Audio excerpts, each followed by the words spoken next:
Chapter 660. Shen Wankai raised the knife in his hand and fell. With a crack, Shen Yu's arm was immediately cut into two pieces. Blood sprayed everywhere and splashed on Shen Wankai's ferocious face. Shen Yu roared in pain and fell to the ground, trembling all over. Seeing this bloody scene, Li Shaoxian fainted without saying a word.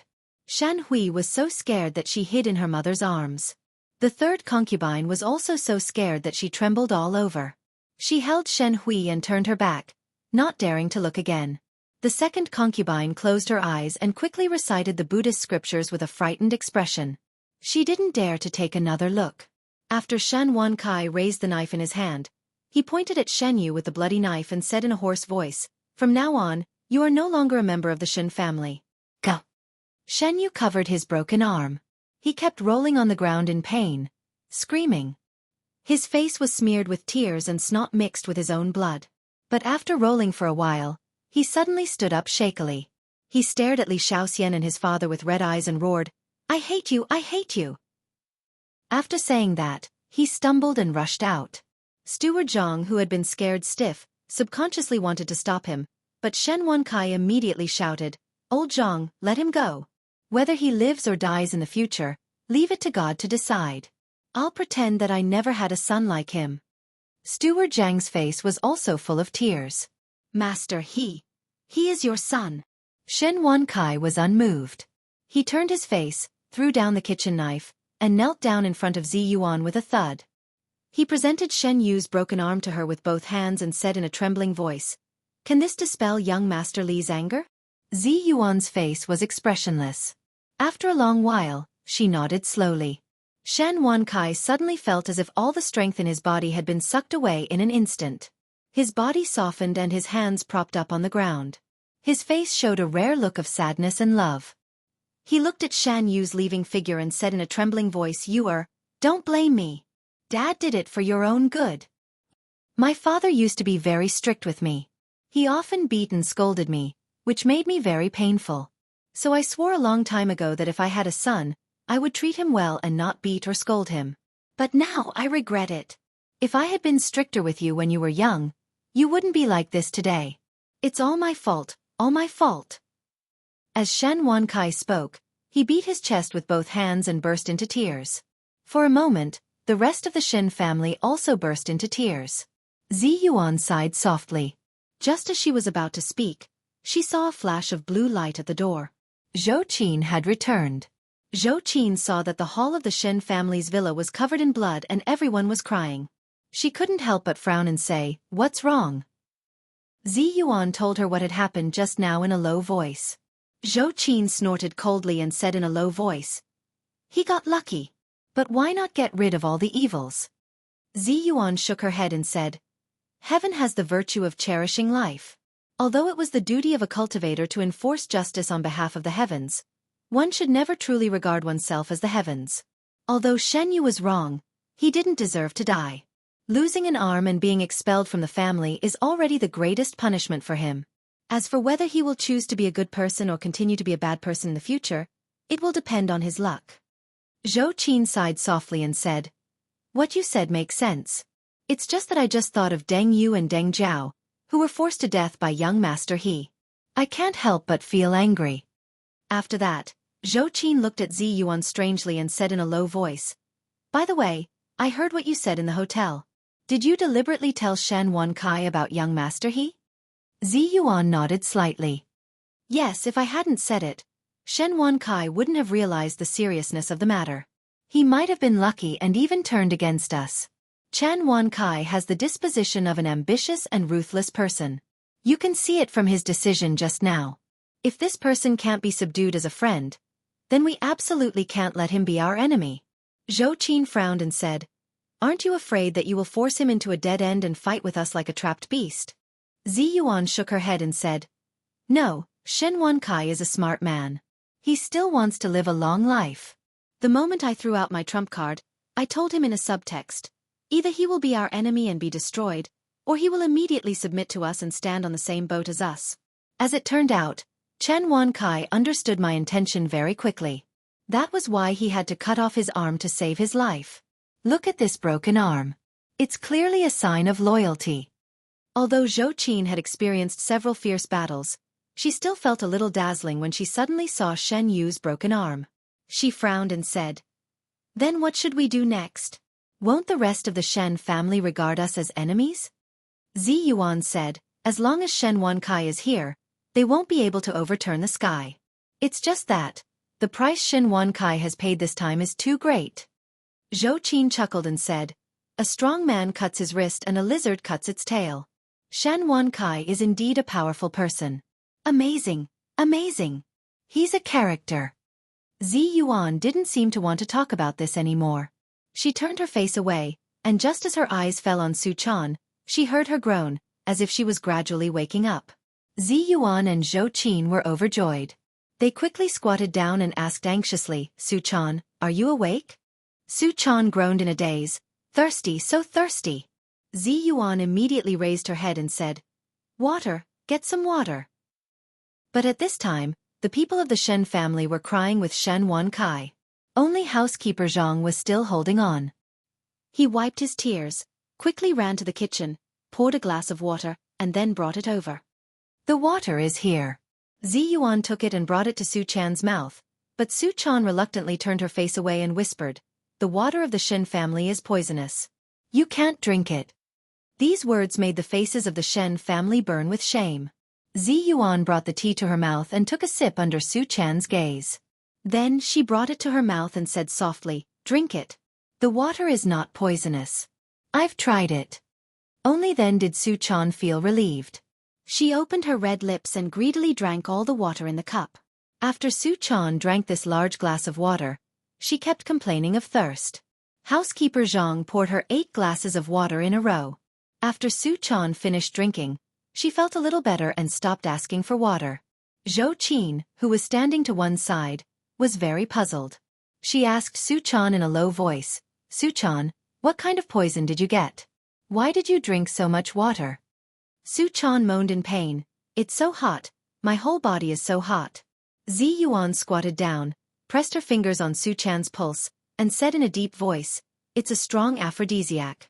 Xueqi asked in surprise, "A 7-tailed fox spirit will be enchanted by a strong aphrodisiac? Will ordinary poisons also work on us?" Zi Yuan said with a cold face, "When cultivators cultivate their 5 internal organs, they often cultivate their liver and kidneys to be very strong. The liver is detoxifying, and the kidneys are detoxifying. Therefore we cultivators are not afraid of ordinary poisons, because our own liver and kidneys have extremely strong detoxifying abilities. But this kind of aphrodisiac is different from ordinary poisons. Its function is to stimulate the human body's hormones and the speed of qi and blood circulation. It can be said that it is actually a kind of enhancer and aphrodisiac. The liver and kidneys can't offset its effect." Xueqi gritted her teeth and said in a low voice, "Fortunately, we didn't make things worse tonight. Otherwise, the consequences would be unimaginable." Zi Yuan pressed Xueqi's Shinting acupoint with her hand and slowly poured her pure yin qi into Xueqi's body to calm down the hot qi and blood all over her body. At the same time, she whispered to Xueqi, "Xueqi, how did you take these pills?" Xueqi struggled to open her eyes and said with difficulty, "Someone sent me a midnight snack, and then I was poisoned after eating it." Her words shocked the third concubine, Auntie Zhang, and she cried out, "But we all ate it. How can we be fine?" At this time, Steward Zhang's face suddenly changed. He stamped his feet and said, "Alas, I see, I see."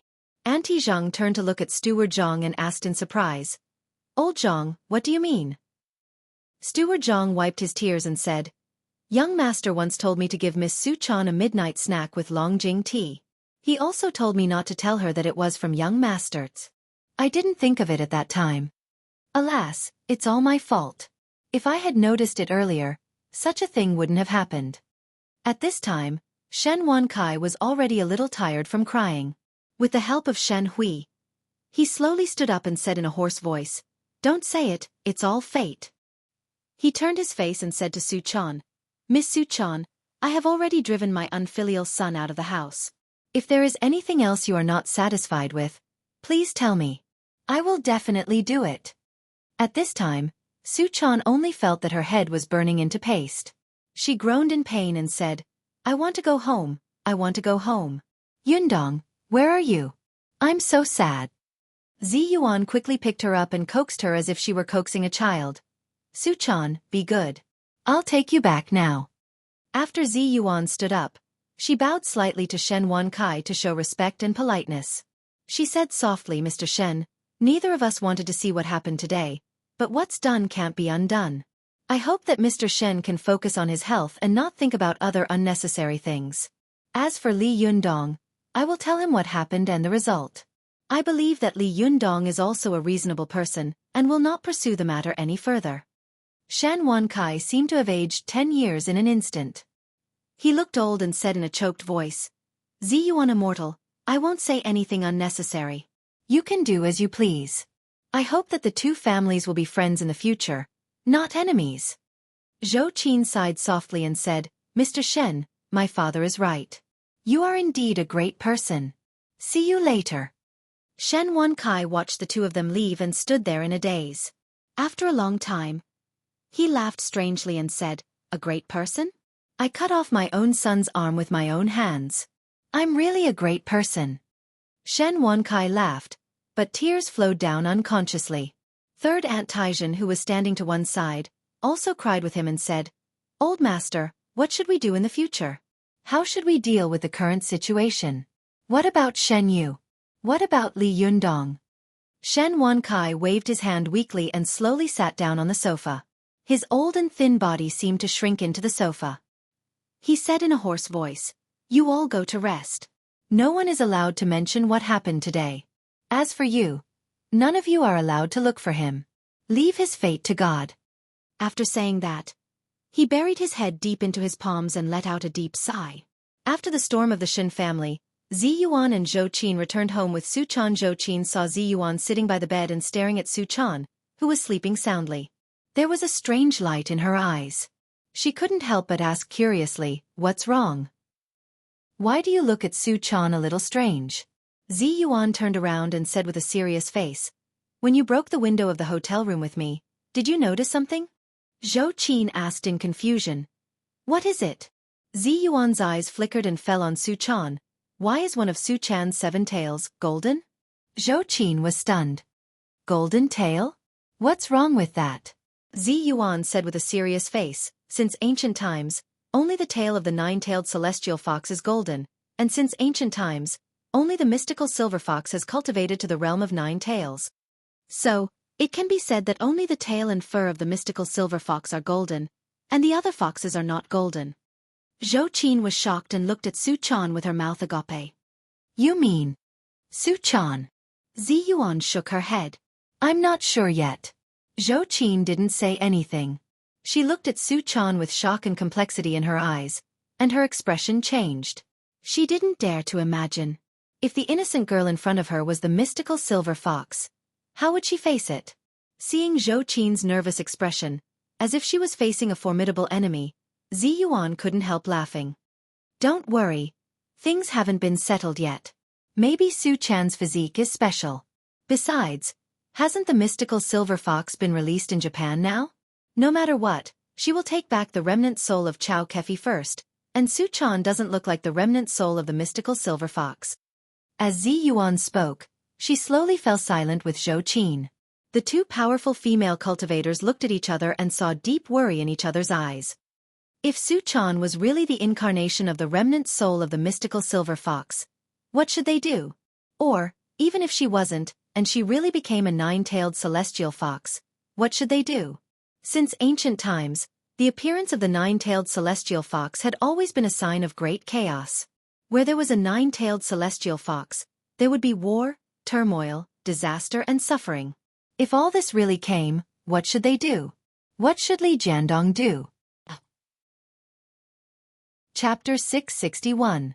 Tiannan City was bustling late at night. The pedestrians on the road were surprised to see a young man covered in blood stumbling all the way. The young man seemed to have lost an arm, and blood kept flowing from it. His face was pale, but his eyes were bloodshot, full of resentment and unwillingness. It was as if an inexplicable force of hatred was supporting him as he kept running forward. This man was Shen Yu. Some kind-hearted passers-by wanted to help him, but he roared and roared, "Get out of my way! Get out of my way!" Seeing that Shan Yu had taken their kindness for granted, the passers-by shook their heads and stopped moving forward, watching his figure slowly disappear into the shadows of the streets and alleys. Shan Yu ran all the way, bleeding all the way. Slowly, he could not run anymore. He sat down in a dark alley, his body curled up into a ball, one hand tightly covering the wound of his broken hand. His whole body was trembling, his teeth were clenched, and his eyes were shining with an extremely sinister light. He felt that the blood in his body was flowing little by little. His strength was slowly drying up. His life was slowly fading, and his body was getting colder and colder. All of this clearly showed him one fact. He was slowly dying. "I don't want to die, I don't want to die." Shan Yu screamed, his face distorted like a hysterical madman, but soon he began to sob in pain. Although he cried loudly, the water in his body seemed to have turned into blood and flowed away, and not a single tear fell. Shan Yu cried for a while, and the more he felt his consciousness become blurred. He looked around and saw that he was in a dark alley between two buildings. Outside the alley was a bustling market. People in bright clothes came and went in the market, and all kinds of good cars were shuttling back and forth on the road. Once upon a time, he had looked down at these ordinary citizens as arrogantly as these people, but today, he was curled up in this dark corner like a dead dog. Why is this happening? Shan Yu's mind buzzed as he thought about this question. He couldn't help but think of the most regretful decision in his life. He really shouldn't have provoked Xueqi. Who would have known that she was a monster? Most importantly, he didn't get to eat fish. It would have been fine if he only got dirty, but he actually got himself into such a situation. Shan Yu couldn't help but recall the scene when he had just entered the room. Xueqi was paralyzed on the bed, and Gongzi and the other three were standing in the same place, panting. It's Yuyu's turn at that time. He was surprised and asked what had happened. Gongzi said that when they got Xueqi into the car, the girl suddenly struggled crazily, and the strength of her fists and feet was terrible. The four of them were almost broken by her fists and feet. In the end, if they hadn't used the electric baton to knock the girl out, he was afraid that they would have had a car accident. How ridiculous! An unconscious girl was able to torment them like this. How ridiculous! No, she's a monster. No wonder she's so powerful. Gongzi, you guys really deserve to die. If it weren't for your suggestion, how could I, Shan Yu, have become like this? Shan Yu couldn't help but cry again. He suddenly remembered the scene after that. At that time, he was still laughing and asking them if they had sex with the girl on the way. Gongzi, the idiot, said with a flattering smile, "Of course not. Isn't she left for you to enjoy first, young Master Shen?" Just after the sentence, the nightmare began. Xueqi's body began to grow fiery red fox fur quickly, and she instantly turned into a fox spirit. It was ridiculous that Gongzi, who had spoken, had his head bitten off before he could react. Thinking of this, Shan Yu couldn't help but shiver all over again. The memory of this night was too deep and terrible. All of this was so terrible that he didn't even dare to have the thought of revenge. He just wanted to hide far away and never see Xueqi, this terrible monster, again. Shan Yu's hatred and anger were all unconsciously transferred to his father and mother. In his opinion, he did not have to be like this. It was all because his father and mother were not on his side that he had become like this. The more Shan Yu thought about it, the more he felt that it was reasonable. The more he thought about it, the angrier he became. He gritted his teeth and couldn't help roaring, "Shen Wan Kai Li Shaoxian, I won't let you go even if I become a ghost." Shan Yu's roar echoed in the street and quickly attracted the attention of several people. A few gangsters shouted at him, "F***CK, what the hell are you shouting for?" Shan Yu glared at them fiercely and wanted to do something, but there was a sharp pain coming from his broken arm. He immediately swallowed his anger. However, these gangsters refused to let him go. They walked slowly to Shan Yu for a yellow-haired gangster whose head was dyed gold. Next to him stood a gangster with a mohawk. These people were none other than the gangsters who had tried to extort money from Li Jiandong's Desangxian store, but had been severely beaten up by Li Jiandong. When the yellow-haired man saw Shan Yu covered in blood, he frowned and shouted in a low voice, "F***CK, it's so unlucky. Let's go. This guy is bleeding. Who knows what he did?" But just as they were about to turn their heads, Mohican saw Shan Yu's leather shoes and exclaimed in a low voice, "Boss, it's Versace. It's an international famous brand." The yellow-haired man slapped him on the head and scolded, "What the F***CK? Do you even know Versace? Mohican looked aggrieved. Yes, how can I not know? My aunt specializes in making these imitations. With my sharp eyes, I can tell the real ones from the fake ones at a glance. This pair of Versace leather shoes is worth tens of thousands of yuan. The yellow-haired man's eyes suddenly lit up. Tens of thousands? He turned his head to look at Shen Yu as if he was looking at a golden man. He chuckled and waved his hand. Brothers, take off his shoes for me. The gangsters around him immediately swarmed forward and took off Shen Yu's shoes without saying a word. Shen Yu panicked and shouted fiercely. Do you know who I am? Stop or I'll kill you. The yellow-haired man and the gangsters looked at each other. The yellow-haired man had been in the underworld for a long time. At a glance, he could tell that Shen Yu was definitely a son of a rich family. He hesitated for a moment, smiled, and asked doubtfully, Who are you? Shen Yu subconsciously wanted to say that he was Shen Wansai's son and the only child of the Shen family. But as soon as he opened his mouth, he suddenly remembered Shen Wansai's heartless words. From now on, you are no longer a member of the Shen family. Shen Yu immediately swallowed his words and said fiercely, It's none of your business who I am. The yellow-haired man immediately saw that Shen Yu was pretending to be fierce. A fierce light flashed in his eyes, and he slapped Shen Yu in the face and scolded angrily. F***ck, how dare you put on airs in front of me? Brothers, strip him for me. The gangsters laughed and took off all the famous brands on Shen Yu's body, not even leaving a pair of underwear. Mohican held Shen Yu's underwear and said in surprise, F***ck, this underwear is Armani. This pair of underwear costs more than 1,000 yuan. You are really a rich man. The yellow-haired man slapped Shen Yu again and scolded, F***ck, I can only afford to wear underwear that costs 10 yuan. How dare you wear underwear that costs 1,000 yuan? F***ck, I hate rich people putting on airs the most. Even their underwear has to be put on airs. At this time, Shen Yu was so frightened that he shrank into a ball and shouted, Help! Help! The yellow-haired man immediately kicked him in the head and scolded, F***ck, how dare you shout? I'll kill you if you shout again. Mohican smiled and shook the underwear in his hand, saying, Boss, today's harvest is not small. Just this outfit alone, even if it is sold as a second-hand item, it will be worth 5 figures. Another gangster pointed at Shen Yu worriedly and said, Hey boss, he seems to be dying. Look at him. His blood is almost drained. The yellow-haired man looked over and saw that Shen Yu was frightened. After being tortured by them for a while, the blood from the wound was flowing more violently. He frowned. Mohican, who was beside him, came forward and whispered, Boss, let's get out of here. It will be bad if the police see this. They will think that we cut him. The yellow-haired man glared at him and said, Don't I know? Hurry up, go and find some waste paper. Although the gangsters didn't know what the yellow-haired man was going to do, they still quickly found a pile of waste newspapers. The yellow-haired man snorted and threw the waste newspapers in front of Shen Yu. Then, he grabbed his broken arm and said with a grim smile, You are lucky, boy. I am very kind today. I don't want to see anyone die in my territory. After that, he lit the newspaper with a lighter and said to the gangster beside him, Go and hold him down and cover his mouth. After covering Shen Yu, who was struggling wildly, the gangsters watched in horror as the flame in the yellow-haired man's hand approached Shen Yu's broken arm little by little. With a hiss sound, Shen Yu's broken arm was suddenly burned to a bloody mess, and a pungent smell of burning assaulted their nostrils. Shen Yu suddenly let out a heart-wrenching scream of pain, but his screams were all muffled by someone's chest. He struggled wildly for a while, but soon exhausted all his strength. His vision went black and he fainted.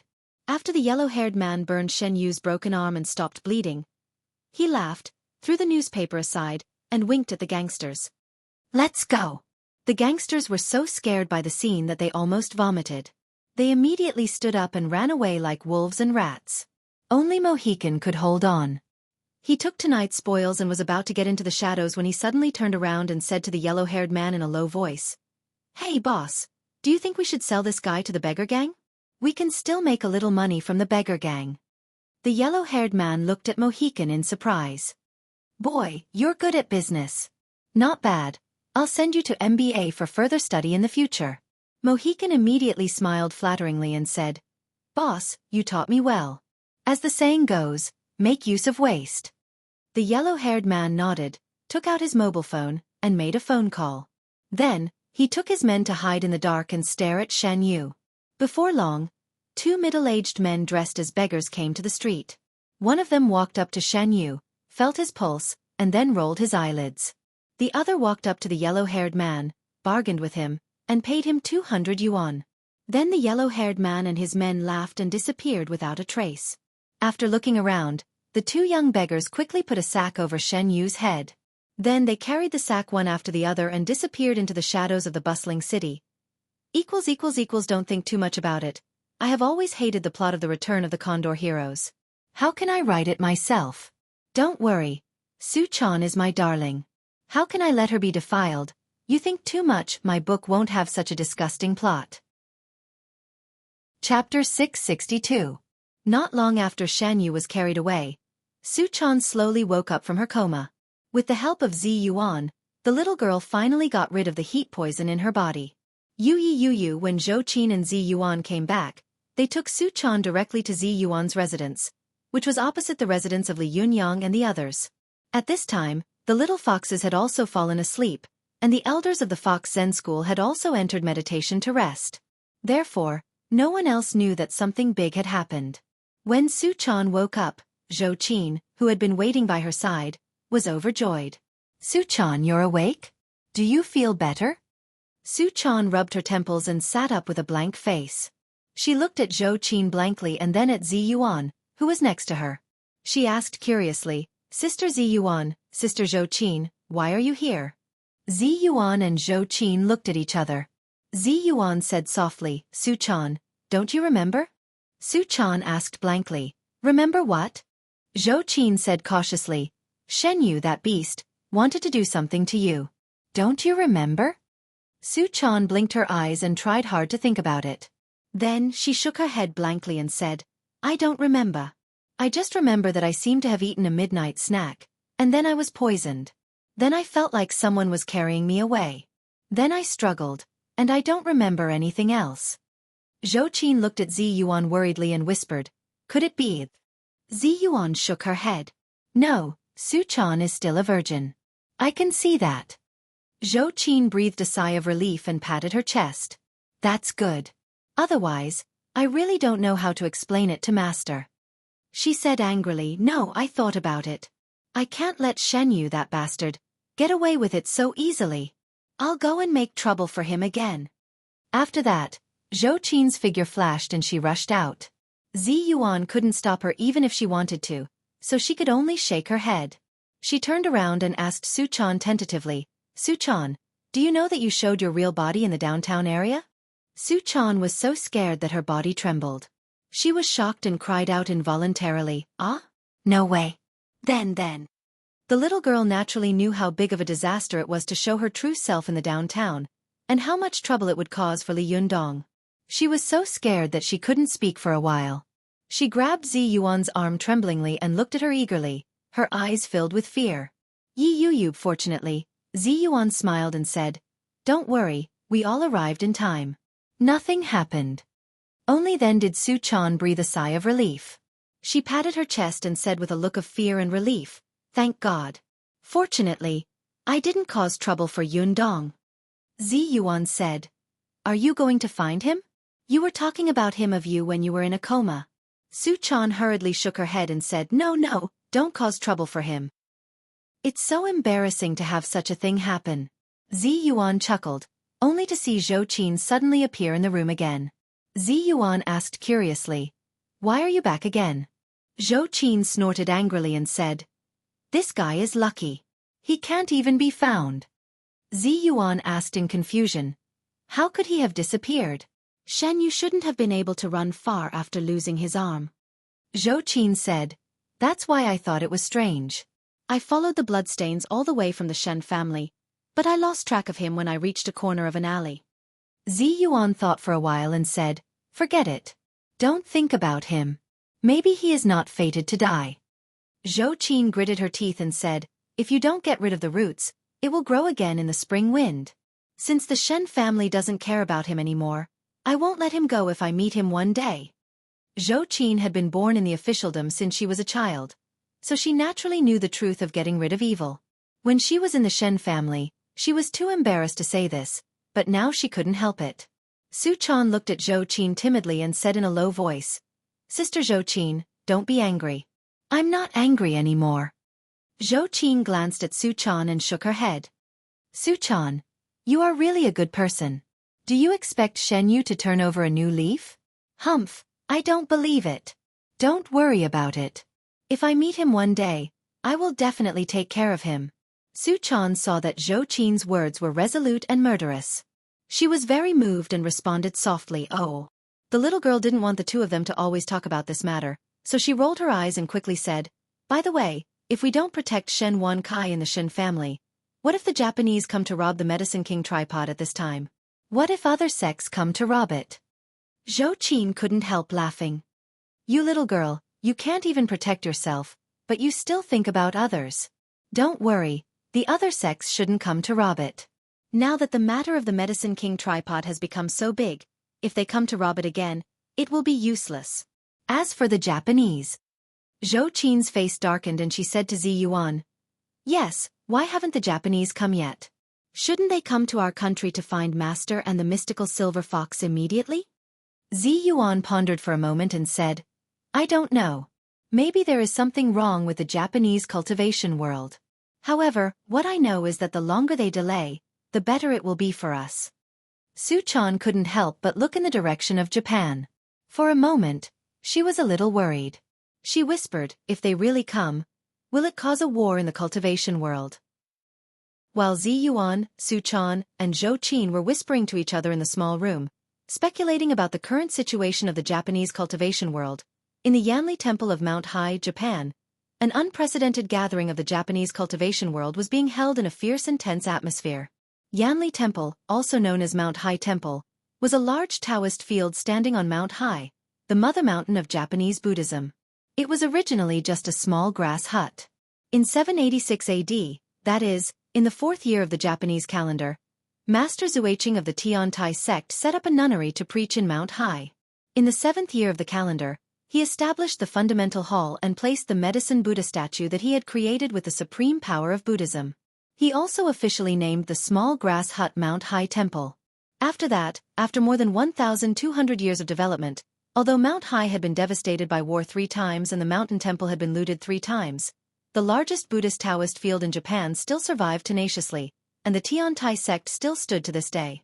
Although the power of the Tiantai sect was not as great as before, it had been silently guarding the remnant soul of the mystical silver fox with the Abe family for thousands of years, and had made indelible contributions to the Japanese cultivation world. Therefore, the Tiantai sect still enjoyed a high reputation in the Japanese cultivation world. Especially after Li Jiandong defeated Masako Tachibana and the mystical silver fox escaped, the Japanese cultivation world originally wanted to sneak into the country quietly to find trouble with Li Jiandong, but at this time, something unexpected happened in Japan. On the day that Masako Tachibana was defeated by Li Jiandong, although there were many Japanese TV stations present at that time, the major cultivation sects still relied on their powerful background to suppress these reports. After all, there were some things that did not have the first video, and ordinary people did not see with their own eyes, so they would not believe it. But what they did not expect was that soon, a female host named Xiang Tian of the Wakayama County TV station used the miniature camera on her chest to clearly record the whole process of the fight, and immediately uploaded it to the internet. Soon, the demon sealing war near the Qingming Shrine in Kyoto, Japan, was also filmed by some passers-by with their mobile phones and uploaded to the internet. At this time, the whole Japanese internet world was boiling. Many young Japanese angrily logged on to the official websites of the major sects in the Japanese cultivation world and shouted abuse. The Japanese cultivators, who originally wanted to keep a low profile, were all angry. On the one hand, they tried their best to suppress these noisy voices. On the other hand, they knew that it was impossible for them to keep a low profile. Since they could not keep a low profile, the Japanese cultivators began to discuss how to carry out a righteous crusade, but this discussion was terrible. Almost every sect wanted to stand at the peak of the Japanese cultivation world as the leader and lead this crusade. Although the Japanese cultivation world had reached a consensus in a short period of time. If they wanted to unify the Japanese cultivation world, they had to first conquer the mystical silver fox. If they wanted to conquer the mystical silver fox, they had to first defeat Li Jiandong. But soon, the problem came again. Who will lead the team to challenge Li Jiandong? Although this question was raised by a very inconspicuous sect, it immediately asked the most itchy place in everyone's heart. The Japanese people's strict hierarchy and desire for righteousness were unimaginable to outsiders. Even if it was a matter like conquering Li Jiandong, they had to distinguish who was superior. For a time, the Japanese cultivation world was quarreling. Many cultivation sects scolded each other across the air. The disciples of each sect even began to fight in private. The Japanese cultivation world was in a mess. Under such circumstances, the abbot of the Yanli temple and the leader of the Tiantai sect, Imagawa Kagumo, took the initiative to hold the Japanese exorcism conference. Because Imagawa Kagumo's cultivation was extremely high and he was highly respected. In addition, the Tiantai sect had a long history and was famous, so all the major cultivation sects came to attend the conference. On this day, in the lecture hall of the Zhiguan courtyard of the East Tower of the Yanli Temple, 318 cultivation sects and thousands of cultivation masters of the Japanese cultivation world gathered together. The cultivators of various sects sat in the lecture hall in different clothes, arguing loudly with flushed faces. B*****. How dare a small Dashang sect be so presumptuous? Why don't you take a piss and look at yourself? How dare you say that you want to lead the Japanese cultivation world? Huidong. Although our Dashang sect is small, we are not rats that can be bullied at will. Although the mystical silver fox is powerful, our Dashang sect also dares to twist its whiskers. Well said, Shixiang Huidong. This is the real man of our Dashang sect. How dare you? Do you think this is an ordinary thing? Do you think this is like eating and drinking? This is related to the safety and survival of our Japanese cultivation world. Now that the whereabouts of the mystical silver fox are unknown, she may come back at any time and take revenge on our Japanese cultivation world. How can you still be in the mood to argue about these issues here? Similar quarrels could be heard everywhere in the lecture hall. More than 300 sects, more than 1,000 people were quarreling. Some banged on the table, some banged on the floor. It was really like a pot of boiling water. Everywhere was tumbling. Imagawa Kagumo, the leader of the Tiantai sect, looked at the chaotic scene in front of him and couldn't help but sigh. He stood up, put his palms together, and said the name of Buddha. Amitabha, everyone, calm down. Imagawa Kagumo's prestige was extremely high. Although his voice wasn't loud, everyone could hear him clearly. The huge lecture hall instantly quietened down. The Japanese cultivators who were sitting cross-legged on the floor all looked at him in unison. When Imagawa Kagumo saw that the crowd had finally quieted down, he said in a deep voice, "Everyone, what we are going to discuss now is who can lead our Japanese cultivation world to carry out this righteous crusade. But don't forget, every minute we argue here, the mystical silver fox will become stronger. As for Li Jiandong, he will not wait for us quietly. The way of cultivation is like sailing against the current. If you don't move forward, you will fall back. While we are arguing here, maybe he is making rapid progress and making great progress." Imagawa Kagumo's words made everyone nod involuntarily. The middle-aged man of Ise Shinto, Ise Shinguang, said loudly, "Master Imagawa, we all understand what you said, but do you have any good suggestions? If not, with all due respect, I'm afraid that your words are reasonable, but of no use." Imagawa Kagumo looked around at the cultivation sects and said in a deep voice, "Everyone, I have a suggestion. What do you think?" The various sects were a little tired of arguing, and none of them were convinced by each other. At this time, seeing that Imagawa Kagumo was willing to stand up for them, they pretended to be generous and said, "Master Imagawa, go ahead. We are listening." Imagawa Kagumo nodded to the monks who were in charge of guarding outside the door. The monks immediately ran outside. Not long after, a burly man walked in. Imagawa Kagumo pointed at the man and said, "I suggest that he lead us to Hua to fight against Li Jiandong." Everyone's eyes immediately turned to look at the man. When they saw him, everyone was shocked. They exclaimed in unison, "How could it be him?" Chapter 663. Everyone saw that the man standing in front of them was none other than Saionji Tsunekatsu, who had been beaten to his knees by Li Yundong. Seeing that Saionji Tsunekatsu was acting as usual, as if he had never been injured, they were secretly surprised and couldn't suppress their anger. They roared, "Tsunekatsu, you useless fool! How dare you stand in this place? Tsunekatsu, you have lost all the face of our Japanese cultivation world. If I were you, I would have killed myself long ago. How dare you appear here and say that you will lead us to Hua? Saionji Tsunekatsu's face was as dark as water. Without saying a word, he sat down cross-legged in front of the crowd, put his palms together, and recited Buddhist scriptures in a low voice. Imagawa Kagumo said loudly, "Everyone, please listen to me." Only then did the noisy and abusive crowd stop talking and look at Imagawa Kagumo. Imagawa Kagumo pointed at Saionji Tsunekatsu with his palm and said, "Everyone, you must be wondering why I chose Saionji Tsunekatsu as the leader, right?" The crowd suddenly became noisy again. "That's right, Saionji Tsunekatsu, this waste, has lost all our face. He should die. Instead of standing in this place. I can crush Saionji Tsunekatsu with one finger. Why should he lead me?" Imagawa Kagumo raised his hand and motioned for everyone to be silent. After the voices around him were a little quieter, he said, "Everyone, there is a saying in the 69th chapter of the Spring and Autumn Annals. There is no disaster greater than underestimating the enemy. If you underestimate the enemy, you will lose your treasures. Because of underestimating the enemy, Tsunekatsu Jun has caused the terrible consequence of losing his treasures. But everyone, in all fairness, do any of you have the confidence to defeat a strong man who has defeated Masako Tachibana?" Everyone was suddenly shocked. Although they were very dissatisfied with Masako Tachibana's tyrannical style in the past 10 years, her almost abnormal and invincible strength made them feel a lingering fear. But such a strong person was defeated by Li Jiandong.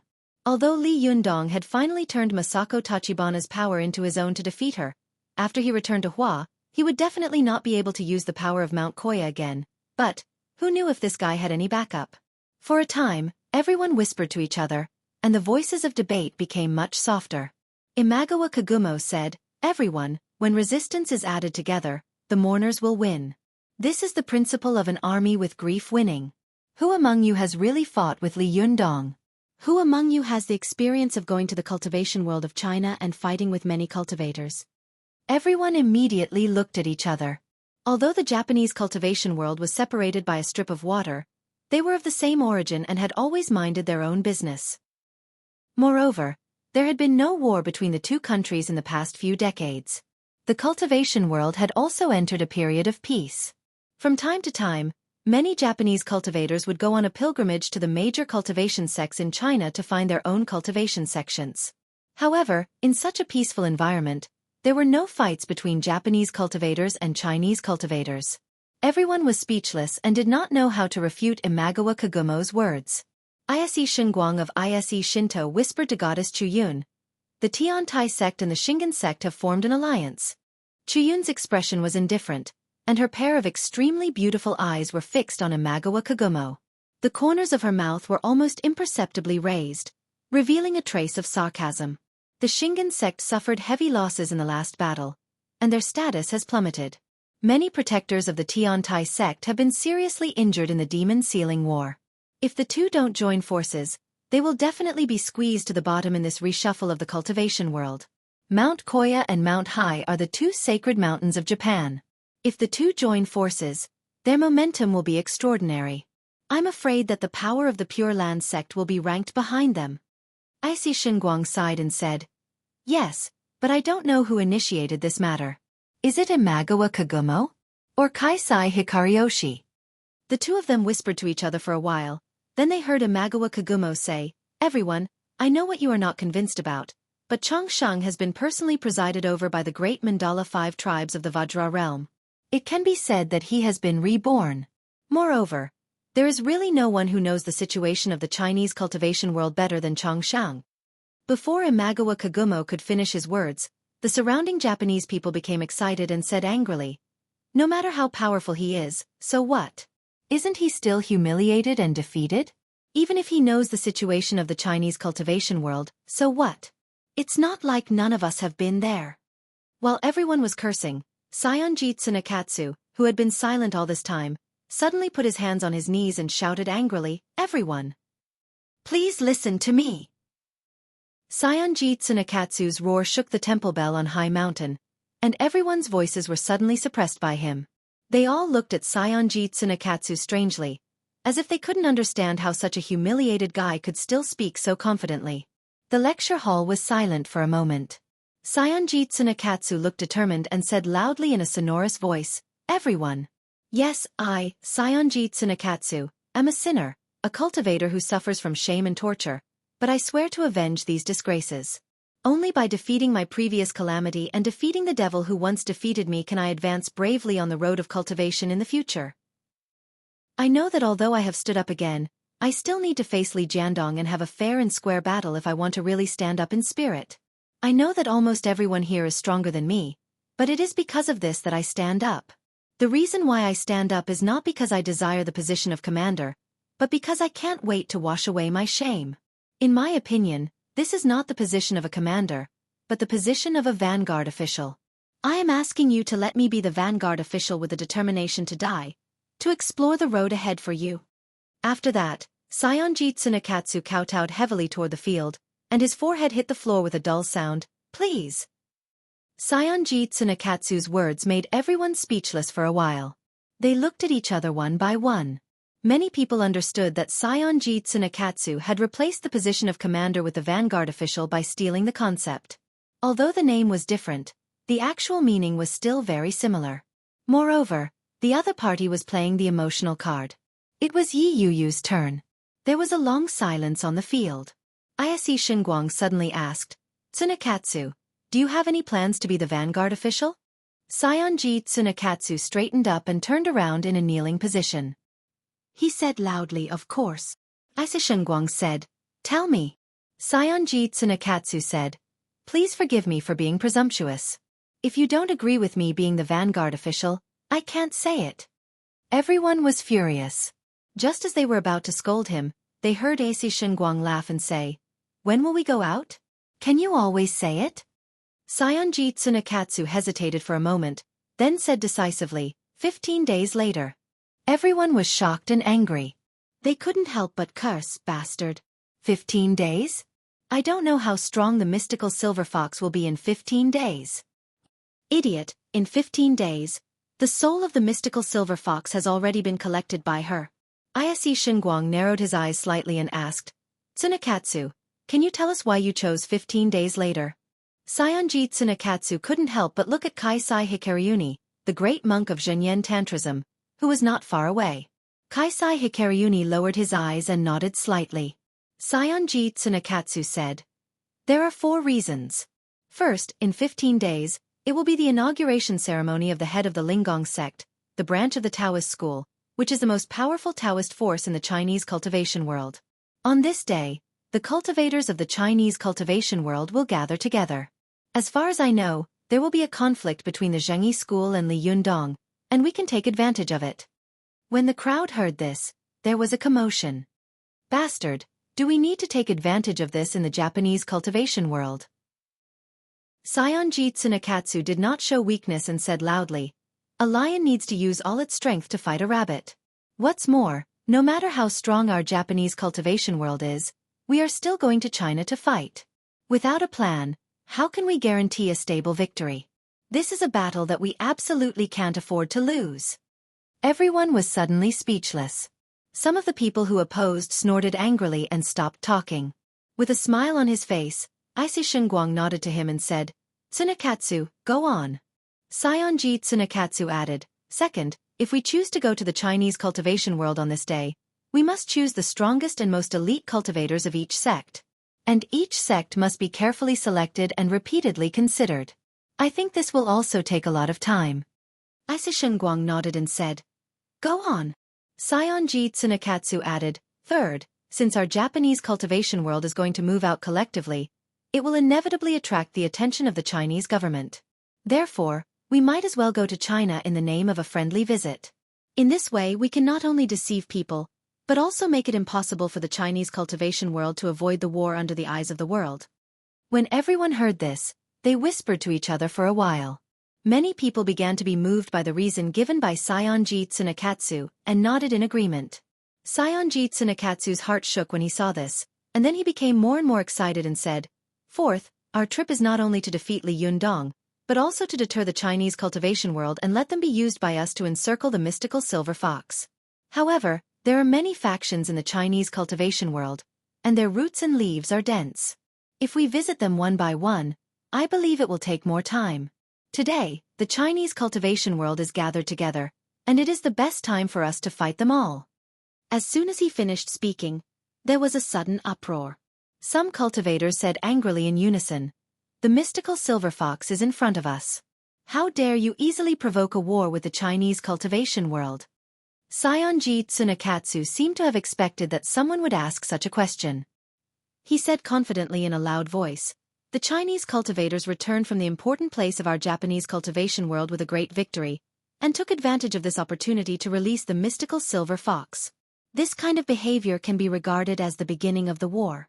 However, our Japanese cultivation world went to China with a peaceful and friendly heart to discuss with them the great plan of encircling and suppressing the mystical silver fox.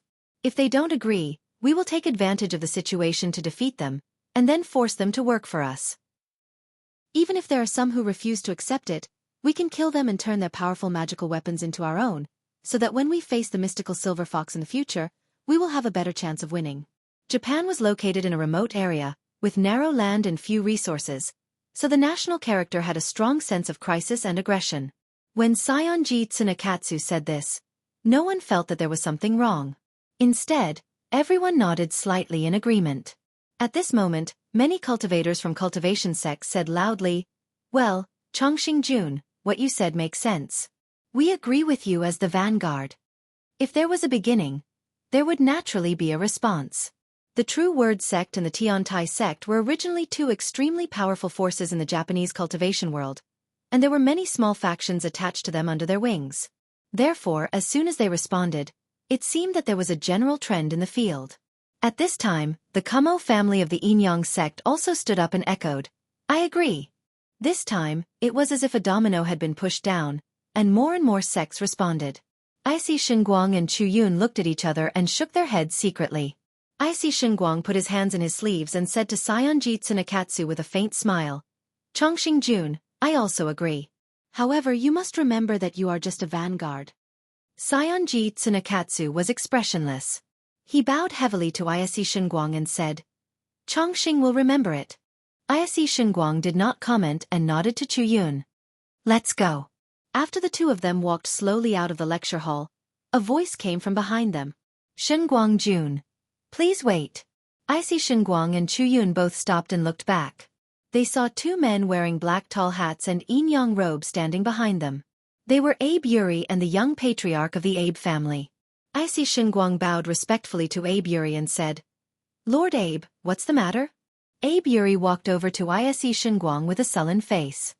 He first politely saluted Chu Yun, and then asked in a deep voice, "Shinguang Jun, how can you agree with such a ridiculous thing?" Isi Shinguang asked, "What's so ridiculous about it?" Abe Yuri said, "The Chinese cultivation world has a tradition and history of 5,000 years. Although it has declined in modern times, a centipede is still alive, and a thin camel is still bigger than a horse. In this battle, whoever dares to say that they will win is a madman. They are all crazy. Is it possible that a wise person like you, Shinguang Jun, will also be crazy with them?" Isi Shinguang sighed softly, pointed to the clouds in the sky, and said, "Lord Abe, look at the clouds in the sky. The reason why they are colorful and enviable is not because they are powerful, but because they know how to measure the situation according to the time. Wherever the wind blows, that's where they will float. This is the valuable experience that history has taught us for thousands of years. The Tiantai sect was powerful for a time, and there were thousands of martial monks under it. However, because they were too arrogant, they fought against Oda Nobunaga and finally suffered a disaster." As he spoke, he recited in a melodious voice, "Misfortune is a blessing in disguise, and a blessing in disguise. If we lose this battle, it may not be a blessing. If we win this battle, it may not be a curse." Abe Yuri said anxiously, "But it is precisely because of this that we have to stop this stupid behavior." Isi Shinguang sighed and said, "If the general trend shows that the world is crazy, then what we can do is not to stop this madness, but to dance with the madman. Otherwise, we will be abandoned to the corner of history, silent and then disappear. On this point, your Abe family should have a better understanding than us." Abe Yuri let out a long sigh and said helplessly, "Is there no other way?" Icy Xinguang shook his head and said, "The general trend. There is no other way. Lord Abe, prepare for war. Since you have chosen to fight, try your best to win." Abe Yuri looked gloomy, sighed heavily, and stopped talking. Icy Shenko looked at the white clouds and the blue sky leisurely, his eyes lost in thought. After a long time he suddenly smiled and said, "Lord Abe, what do you think? Li Yundong, who has been thrown into the teeth of the storm, is doing now?" Abe Yuri's face was sullen, and he didn't speak. However, his son, who was not afraid of the tiger, said, "He must be hiding in fear." Shen Guang laughed out loud. A man who dares to go to a one-on-one swordsman meeting would not do such a thing. As he said that, he turned his face and looked at Chu Yun with a smile. "What do you think?" A slight smile appeared on the corner of Chu Yun's mouth, and he said lightly, "I'm looking forward to fighting with him." Chapter 664. Just as the Japanese cultivation world was rubbing their hands and eyeing them covetously, AYZ. You soon, of course, it was only a vacation for Li Yundong. Poor Chris had been betrayed by Li Yundong without saying a word, so she had no choice but to agree to try shooting a TV series. Although Chris had never learned acting, she had acted in musical and dance dramas at school and had some stage experience. Moreover, Westerners were far more open than Easterners. With the help of other actors, Chris quickly got into the state of acting. But for Chris, filming a TV series was a very difficult thing, especially when the situation in front of her was not what she had expected. She had come here to learn cultivation, so why did she step into the film industry in such a muddle-headed manner? Chris, who was filming, forgot her situation for a moment and couldn't help looking at Li Yundong, who was lying on his back on the beach and sunbathing. Her eyes were full of sadness and indignation. "This bastard, he's free and easy, but I'm here suffering like this." Chris was so angry that her teeth itched. "Cut!" Director Song roared and looked at Chris with an even more resentful gaze. "Miss Chris, where are you looking at?" Only then did Chris wake up and smile apologetically at the director. "Sorry, I was distracted." Director Song shook his head helplessly. "Forget it. You've done a good job. I think we should stop here for today. Everyone, take a break." The staff and actors of the film crew all cheered. Lu Feier said to Chris with a smile, "What were you thinking about just now? You forgot your lines." Chris glanced at Li Yundong and said, "I'm not thinking about anything." Lu Feier glanced at Li Yundong and said with a smile, "Are you thinking about your dream lover?" Chris quickly shook her head and said, No. He's just my." Lu Feier quickly opened her eyes wide and asked, "He's your what?" Chris hesitated for a moment and said, "He's my registered master." Lu Feier was surprised. "Registered master? What did you learn from him?" Chris thought for a moment and shook her head. "You go ask him. It's not convenient for me to say." Lu Feier pouted. You're still so mysterious. If you don't want to tell me, then forget it. I'll ask him myself." After that, she trotted all the way toward Li Yundong. But when she was still 5 meters away from him, she slowed down. She rolled her eyes, quietly grabbed a handful of sand on the ground, and then quietly walked toward Li Yundong with evil intentions. Almost there, but as soon as she came behind Li Yundong and was about to throw the sand at him, she heard Li Yundong say faintly without looking back, "Miss Lu Feier, you're not young anymore. You shouldn't play such a prank, right?" Lu Feier angrily threw away the sand in her hand and asked in confusion, "How did you know I was behind you?" Li Yundong didn't open his eyes. He smiled and said, "Because your shadow is covering the sun above my head, I can feel it." Lu Feier suddenly understood. "Oh, so that's how it is. I thought you had the ability to predict the future. Boring." Li Yundong smiled and didn't say anything, as if he didn't want to talk about this kind of topic with a little girl like her. But even though he didn't want to say it, Lu Feier was very enthusiastic. Like a curious baby, she kept asking Li Yundong, "Hey, how did you do it last time? With a gentle push, you broke a hole in the wall of the hotel? Hey, are you even human? By the way, how did you do it last time when you were absorbing water in Desanxian? I've been wondering. Can you explain it to me? Hey, Chris said that you are her nominal master. What did you teach her? Is it kung fu? What kind of kung fu is it? Can you teach me too? Hey, you wouldn't rather teach a foreigner than me, would you? Hey, say something. You took her as your disciple because she was beautiful, didn't you? Hey, I'm not ugly either. Take me as your disciple too. Hey, I'm talking to you. Why are you ignoring me? Lu Feier asked like a barrage of 100,000 whys. But Li Yundong remained indifferent. He didn't even look at her and didn't say a word. Lu Feier stamped her feet angrily and said, "You're so annoying. Why are you pretending to be cool?" She heard footsteps behind her. She turned her head and saw Xueqi looking at them curiously. She smiled and said, "What are you talking about?" Lu Feier suddenly acted as if she had seen a savior. She grabbed Xueqi's arm and said, "President Qiao, look, look. This guy is so annoying. He only knows how to act cool and ignore me. He doesn't even answer me when I talk to him." Xueqi couldn't help laughing. She sat down next to Li Yundong, patted him on the arm and said, "Hey, it's not polite of you. It's not like you." Li Yundong opened his eyes helplessly and sighed. "President Qiao, can't you see that I'm practicing?" "Practicing?" Xueqi and Lu Feier exclaimed in unison. Lu Feier giggled. "Are you practicing the sunbathing magic kung fu? Which level have you reached? Do you want me to teach you another kind of sunbathing kung fu?" Xueqi knew that Li Yundong was not an ordinary person. She asked curiously, "You're lying here and basking in the sun. You soon." Li Yundong smiled slightly. "Then what do you think cultivation should be like?"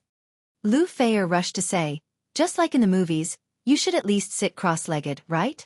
If lying lazily and basking in the sun like you is called cultivation, then this kung fu is too easy to practice." Li Yundong chuckled and said, "The way of cultivation starts with sitting and pole standing, which is what you call sitting cross-legged. But not all cultivation requires sitting cross-legged. Just like me now, you think I'm basking in the sun, but in fact..." Li Yundong blinked at Lu Feier and Xueqi and said with a sly look in his eyes, "In fact, I'm absorbing the essence of the sun and the moon." "Humph." Lu Feier immediately snorted. "Do you think you're the old demon of Black Mountain?" Xueqi also chuckled, but after laughing for a while, her heart suddenly moved. For some reason, a question popped up in her mind.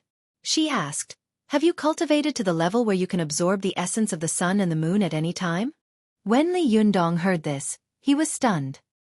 He suddenly sat up straight, turned his head, and looked at Xueqi with bright eyes. "How do you know?" Lu Feier interrupted. "Come on, you just said that you are absorbing the essence of the sun and the moon. Who doesn't know? I'm not deaf." Li Yundong shook his head, still staring at Xueqi, and said, "I mean, how do you know this is a kind of realm? President Qiao, what kind of realm do you think it is?" Xueqi looked at Li Yundong blankly and shook her head. "How would I know? I just repeated what you said casually." Li Yundong stared at Xueqi for a long time. Seeing that she didn't seem to be lying, he stopped asking and continued to lie down. Lu Feier looked at him strangely and said, "You're really strange. You're so surprised when you talk." While she was talking, Chris also came over and looked at Li Yundong with a resentful expression. Lu Feier rolled her eyes and said with a smile, "Hey, Chris, beg your master and ask him to accept me as a disciple." Chris looked at Lu Feier with even more resentment. "He still refuses to accept me as a formal disciple." Lu Feier was stunned for a moment. She patted Li Yundong on the shoulder and said, "Hey, Li Yundong, there should be a limit to your arrogance, right? What on earth does Chris want to learn from you?" Li Yundong didn't even turn his head. "Ask her yourself." Chris saw Lu Feier looking at her curiously. She sighed softly and said, "I want to learn cultivation from my master." Lu Feier's eyes suddenly lit up. "Cultivation? It seems very mysterious and exciting." She poked Li Yundong's arm with her finger and said, "Hey, can you also teach me cultivation?" Li Yundong said leisurely, "Then answer me first. What is cultivation? Why do you want to cultivate?" Lu Feier said without hesitation, "Of course, it's to cultivate like monks and Taoists. Cultivating all kinds of magic. Is this cultivation? Isn't that right?" Li Yundong shook his head. "You have a narrow view of cultivation." He turned his head and looked at Chris. "Chris, what do you think cultivation is?" Chris bit her lip, as if she was weighing her words. She hesitated for a long time before saying, I think cultivation is the process of a person slowly becoming a person from an ordinary person through special training. Li Yundong laughed and said, it's still an explanation with strong Western characteristics. Lu Feier said unconvinced. Then what do you think cultivation is? Li Yundong smiled, pointed at himself, pointed at Lu Feier, and then pointed at the staff who were busy in the studio not far away and said, we are all cultivating. Lu Feier said with an unconvinced expression, humph, playing tricks. It's boring. If I were also cultivating, why didn't I see any special abilities? Li Yundong smiled and said, you're very good at acting. Isn't that a special ability? Lu Feier smiled brightly and accepted all of Li Yundong's praise. Thank you very much, but you're quibbling. It doesn't count. Li Yundong smiled and said, no, I'm not quibbling. As he said this, Li Yundong pointed to the boundless blue sea and then to the vast sky, saying, the world is so big, and each of us is so small. In the face of the power of heaven and earth, how can we become strong with such weak power? Lu Feier, you also have your own strong points, especially in your professional field. You are much stronger than me. This is your way of cultivation. The art of cultivation isn't about cultivating some powerful power or special magic. Instead, it's about understanding the world around you and the people in the universe. Li Yundong said with a smile, Lu Feier, you understand the knowledge of the film and television world. This is actually a part of the people in the universe, so I said that you are also a cultivator. Lu Feier blinked her eyes as if she understood and said, what about you? Which part do you understand? Li Yundong chuckled and put his hands on his arms. He closed his eyes and said to Chris, Chris, do you understand what I just said? Go back and think about it. What kind of cultivation do you want to understand? Ask me when you've figured it out. Chris's eyes trembled slightly, and she looked a little confused. However, Xueqi, who was beside her, had a serious expression on her face, as if she had understood something. Lu Feier was about to speak, but she suddenly saw that the people on the beach had begun to run to the shore. She looked at the beach curiously and was shocked.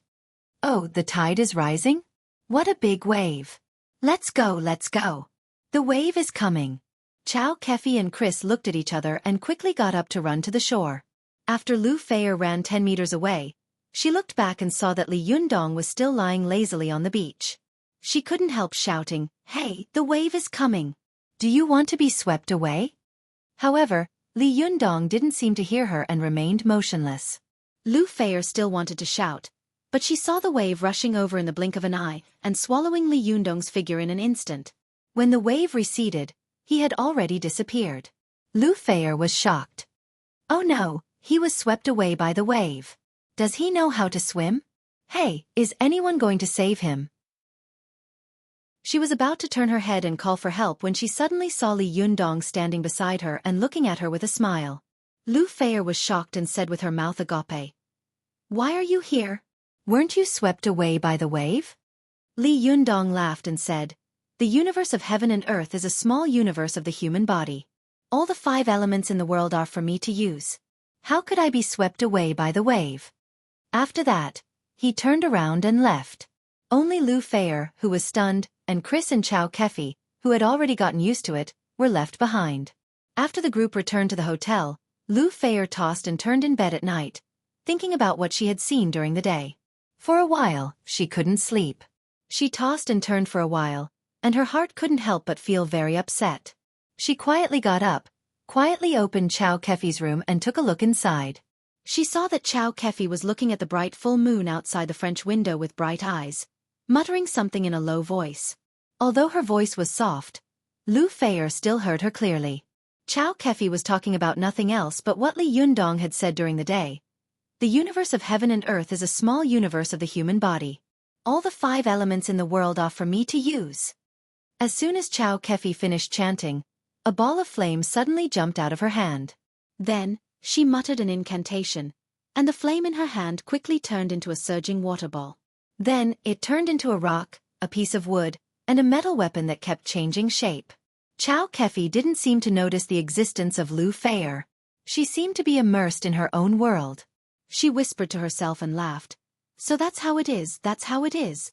Lu Feier, who was at the door, was stunned. For a moment, she looked at Xueqi in front of her as if she were looking at a stranger. This beautiful businesswoman was skillfully playing with the 5 elements in her hand. There was a strange smile on her face, which looked particularly evil under the cold moonlight. Chapter 665. Lu Feier stared blankly at the scene in front of her and didn't move for a long time. It was as if she couldn't believe her eyes. Her whole body seemed to be immobilized. Her eyes widened and she thought to herself, when did Sister Chow become an immortal? How could she know magic? Just as she was puzzled, she suddenly saw Xueqi looking at her. The sharpness of her eyes was like a sharp sword, cutting into Lu Feier's heart. She trembled all over and subconsciously wanted to turn around and run away. But as soon as she turned around, she heard Xueqi shouting behind her. "Hey, Feier, what are you doing?" Lu Feier heard Xueqi's gentle voice and doubtful tone. She turned her face and looked at her in surprise, only to see that Xueqi was looking at her strangely, as if she didn't understand why she ran away as soon as she saw her. Lu Feier pointed at Xueqi and said, "Sister Chow, you looked so scary just now." Xueqi asked curiously, "What did I look like just now?" Lu Feier looked scared. "When you were playing magic just now, your smile was so scary." Xueqi was at a loss. "Was I playing magic just now?" "No. I was thinking about something else just now." Lu Feier's eyes widened. "I saw it with my own eyes. You can set fire to your hands, and then turn them into water and earth." Xueqi couldn't help laughing. "You little girl, you didn't sleep well last night. Are your eyes dazzled?" Lu Feier said loudly, "Impossible, I saw it clearly just now." Xueqi laughed, walked up to Lu Feier, and waved her hands in front of her. "Don't be silly. If my hands can set fire, won't I become a monster? You must have been dazzled just now. You've been thinking too much about ghosts and gods recently, haven't you?" Lu Feier saw that Xueqi was speaking with certainty, and it didn't seem like she was lying. Moreover, she really didn't believe that Xueqi could suddenly use magic overnight. Lu Feier thought for a moment with a suspicious look on her face and said, "Maybe. Am I really dazzled?" Xueqi took Lu Feier's hand with a smile and said, Have you been so tired recently that your eyes are dazzled? How could you see such a thing? Come, sleep with me." Lu Feier was pulled to the spacious bed by Xueqi, and then she turned over and lay down. But after she lay down, she couldn't fall asleep. The image of Xueqi playing with the spell kept flashing in front of her eyes, but when she looked at Xueqi suspiciously, she saw that Xueqi had already fallen asleep. Her face was calm, and there was a slight smile on her lips, which was completely different from what she had seen before. Lu Feier was surprised for a moment and thought to herself, "Did I really see it wrong? Forget it, don't think about it anymore, sleep, sleep." But how could Lu Feier fall asleep? She kept thinking about this problem all night. She couldn't figure it out no matter how hard she thought about it. She stayed up until the early morning before she slowly fell asleep. At dawn the next day, Xueqi slapped her butt, and Lu Feier woke up in a daze. Xueqi smiled and said, "Lazy girl, the sun is shining on your butt. It's time to get up." Although Lu Feier had a childish personality and the temper of a spoiled young lady, she was very dedicated to her work. Although she was extremely sleepy, she still got up with sleepy eyes and staggered to the bathroom to wash up. After that, she simply tied up her hair, combed it into a fresh ponytail, and then followed Xueqi out of the door. After leaving the hotel, she saw that almost all the people of the film crew were at the entrance of the hotel. There was a large bus parked at the door, and the staff and actors of the film crew were also wearing very casual clothes, as if they were going out to play, not to shoot at all. Lu Feier couldn't help but ask curiously, "You're not shooting today?" A staff member of the crew shrugged his shoulders and said, "Director Song has something to do at home, so he won't be shooting for the next 3 days. We're going to a nearby scenic spot to play." Lu Feier immediately cried out bitterly, "Ah? Why didn't you say so earlier? Why didn't you tell me earlier? If I had known, I wouldn't have gotten up. I'm so sleepy." As she said this, she turned to Xueqi and smiled bitterly. "Sister Chow, can I not go? I'm so sleepy. I didn't sleep well last night, and my eye bags are about to come out." Xueqi laughed and scolded. "How old are you? You already have eye bags? No, you have to go. The place we're going to today is also our next shooting location." Lu Feier's face was very long. Just as she was about to act shamelessly, She saw Li Yundong standing not far away. Her heart's dream moved, and the sleepiness from before suddenly disappeared. She instantly jumped in front of Li Yundong, looked at him with a face full of hope, and asked, "Hey, Immortal Li, can you teach me magic?" Li Yundong looked at her strangely. "Big star, big beauty. Why are you suddenly asking me this?" Lu Feier had been a little familiar with Li Yundong these days. She casually grabbed Li Yundong's sleeve and said, "Hey, just tell me if you can do it or not." Li Yundong pointed to Chris, who was staring at him from afar, and said with a smile, "I haven't even taught her. How can I teach you?" Lu Feier glanced at Chris and secretly stuck out her tongue. She smiled and said, "Then can I ask you a few questions?" Li Yundong smiled and was about to speak when he heard the bus honking. A staff member shouted, "Hey, we're leaving. Everyone, get ready to get on the bus." Xueqi waved at Lu Feier not far away. "Hey Feier, are you coming?" Lu Feier quickly pulled Li Yundong's arm and said, "If he goes, I'll go. If he doesn't go, I won't go either." Xueqi quickly walked up to her and glared at her. "Are you crazy? Are you trying to create a scandal? Look around. Someone is looking at you." Only then did Lu Feier come to her senses. She made a face at Xueqi and quickly let go of her hand. She took out a pair of big sunglasses from her pocket and put them on. Then she looked at Li Yundong and said, "Hey, hurry up and say something." Li Yundong asked Xueqi, "Where are you going?" Xueqi said with a smile, "We're going to Beefing in the nearby Anding County to pay our respects. Since we're in Haikou, we can't miss the nearby tourist attractions. Besides, we're going to shoot there in a few days, so we're going to do some scouting in advance." Li Yundong was stunned. "Beefing? Is it the Beefing where Yuchan Palace, the ancestral court of Yuchan, one of the 5 ancestors of Jindan's sect, is located?" Xueqi and Lu Feier were both stunned. They looked at each other, and Xueqi said with a smile, "I don't know what Jindan's sect or the 5 ancestors of Nanzong you're talking about. I only know that it's one of the famous tourist attractions in Hainan."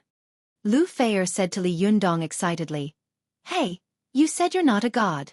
Hey, what's Jindan's sect and the 5 ancestors of Nanzong?" Li Yundong didn't answer her question. He just nodded to Xueqi with a smile and said, "Okay, I'll go and have a look." After that, he followed the crowd into the car. Lu Feier was a little unhappy when she saw that Li Yundong was ignoring her. She stomped her feet angrily, but soon she grabbed Chris and asked, "Hey, Chris, tell me honestly, is your master a god or not?" Chris didn't dare to talk too much. She quickly waved her hand and began to play Tai Chi. "You can ask him. Don't ask me. I can't answer you." After that, she quickly got into the car. Lu Feier's face was long, and she got into the car angrily. After she got in the car, she saw that no one dared to sit next to Li Yundong. She was suddenly happy. She quickly ran to Li Yundong's side, sat down angrily, and said with a smile, "I'm here again." Li Yundong didn't know whether to laugh or cry. "Hey, if your fans see you like this, they'll kill me," Lu Feier said with a smile. "Then answer me." Li Yundong was a little helpless because of her pestering, so he could only say, Okay, what do you want to know?" Lu Feier was overjoyed and quickly asked, "Are there gods in this world?" Li Yundong said without hesitation, "Yes." Lu Feier asked curiously, "Really? But why haven't we seen them before?" Li Yundong smiled and said, "Which modern people believe in gods? Since no one believes in them, why would they show up?" Lu Feier asked in confusion, "But so many people believe in Christianity, but no one has seen Christ Jesus appear." Li Yundong said with a smile, "How do you know? Besides, the beliefs of each sect are different. The belief of Buddhism is to be free and go to paradise. The belief of Christianity is to atone for sins and go to heaven. The belief of Taoism is to live forever and go to the 9 heavens immortal world. But no sect's doctrine is to cultivate in order to see the gods. So many people in the world want to see the gods, and they will see them one by one." Lu Feier said angrily, "You're quibbling. No, show me some magic, or I won't believe you." Li Yundong smiled and said, "If you don't believe me, then don't believe me. This kind of thing has always existed if you believe it, and it doesn't exist if you don't believe it." Lu Feier saw that her provocation didn't work, so she rolled her eyes and said, "Then tell me, can magic be mastered in a day?" Li Yundong laughed, pointed to himself and said, "Then if I say that I can become a movie king in one day, do you believe me?" Lu Feier said angrily, "Don't make trouble. I'm serious." Li Yundong also said seriously, "I'm also serious." Lu Feier asked tentatively, "So you mean no?" Li Yundong couldn't help laughing. "If you don't accumulate steps, you can't reach 1,000 miles. If you don't accumulate small streams, you can't form a river or a sea. Can Rome be built in one day?" Lu Feier tilted her head and thought for a moment. She couldn't help glancing at Xueqi. She bit her lip gently and asked the question that had been bothering her the most. She asked, "Hey, can you explain what magic is?" Li Yundong looked at her strangely. "Why do you want to know this?" Lu Feier said, "Oh, I'm just curious. I always feel that there are some things that can't be explained. I can't figure them out no matter how hard I try. It feels strange and uncomfortable. I can't even sleep well." Li Yundong smiled. He didn't want to talk to her about these things, but he suddenly saw from the corner of his eye that Chris, who was sitting on the other side, was looking at him seriously and eagerly. Her eyes were full of a strong desire for knowledge. Her expression and gaze instantly made Li Yundong's heart skip a beat. He thought to himself, "I pulled this girl out of school, asked her to star in a TV show without her consent, and then ignored her. That doesn't seem to be very good, does it?" Thinking of this, Li Yundong smiled and didn't answer Lu Feier's question. Instead, he said to Chris with a smile, "Chris, do you know why the skin of Western women is generally thicker than that of Eastern women?" This question made Chris a little hesitant. She looked at Lu Feier's snow-white and delicate skin, and a look of envy flashed across her eyes. She shook her head and said, "I don't know." Lu Feier tugged at Li Yundong's arm unwillingly. "Hey, I asked you a question. Why did you change the subject?" Li Yundong smiled and said, "I didn't change the subject. I was just answering your question." Lu Feier said unhappily, "Do you think I'm a fool? What does it have to do with magic cultivation whether the pores of Western women or Eastern women are thicker or thinner?" Li Yundong laughed and said, "Of course it has a lot to do with it." Li Yundong's words not only made Chris and Lu Feier widen their eyes, but also the other people in the car looked at Li Yundong. They thought to themselves, the size of a person's pores has anything to do with magic cultivation? Isn't this person too good at talking nonsense? Some male actors who couldn't stand Li Yundong's good luck with women looked at Li Yundong with a faint smile and thought to themselves, "Bluff, let's see how you bluff." Chapter 666. Li Yunyang saw that everyone was looking at him with different eyes. Some were curious, some were surprised, some were doubtful, and some were disdainful. He chuckled and said, "You don't believe me? Well, let me ask you, Chris, what do you think you Westerners have been eating since ancient times?" Chris answered without hesitation, "Bread and meat." Li Yundong nodded and said, "Yes, most of the places where Westerners lived a long time ago were cold and bitter. They needed to eat food with strong fire properties to resist the cold. Westerners, on the other hand, had a nomadic culture and a maritime culture, so their main food was bread and meat. Bread was baked in the fireplace, so it was naturally fiery and belonged to the category of hot food. Meat was also a warm and spicy food. Eating too much of it would cause one to get inflamed. However, if a person eats too much food with a strong fire attribute, they will often suffer from excessive internal heat, and slowly, their body's constitution will change. Li Yundong rolled up his sleeves and showed his arm to Chris and Lu Feier. He said with a smile, "The universe of heaven and earth is a small universe of the human body. All living things in the world had a strong ability to recover and balance themselves. Humans were the spirits of all living things, so they also had the same ability as the universe. Wherever we feel uncomfortable, our bodies will slowly adjust to it. Therefore, Westerners have been eating food with high fire properties all year round, so their bodies are slowly forced to change. And this change is, the pores will expand, the hair will grow longer and thicker, and it will be easier to dissipate heat." Lu Feier, Chris, and the others saw that although Li Yundong was a man, his skin was as delicate as porcelain, and it was difficult to see his hair with the naked eye. Lu Feier deliberately exclaimed, "Oh my God, do you still shave your hair? Are you a man?" Li Yundong couldn't help laughing. With a little chi, the hair on his arms suddenly stood up. This time, everyone could clearly see every open pore and erect hair on his arms. Chris's eyes widened as she whispered, How did he do this?" The people in the car were also curious. Some men also rolled up their sleeves, trying to control the opening and closing of their pores. But no matter how hard they tried, they could only make the muscles on their arms move a little. They couldn't do it as freely as Li Yundong did. Lu Feier was curious and quickly asked, "What's the matter with you? Why are your hairs standing on end at will?" Li Yundong smiled and said, "Didn't you just ask me? What is the relationship between the thickness of a person's pores and the cultivation of magic?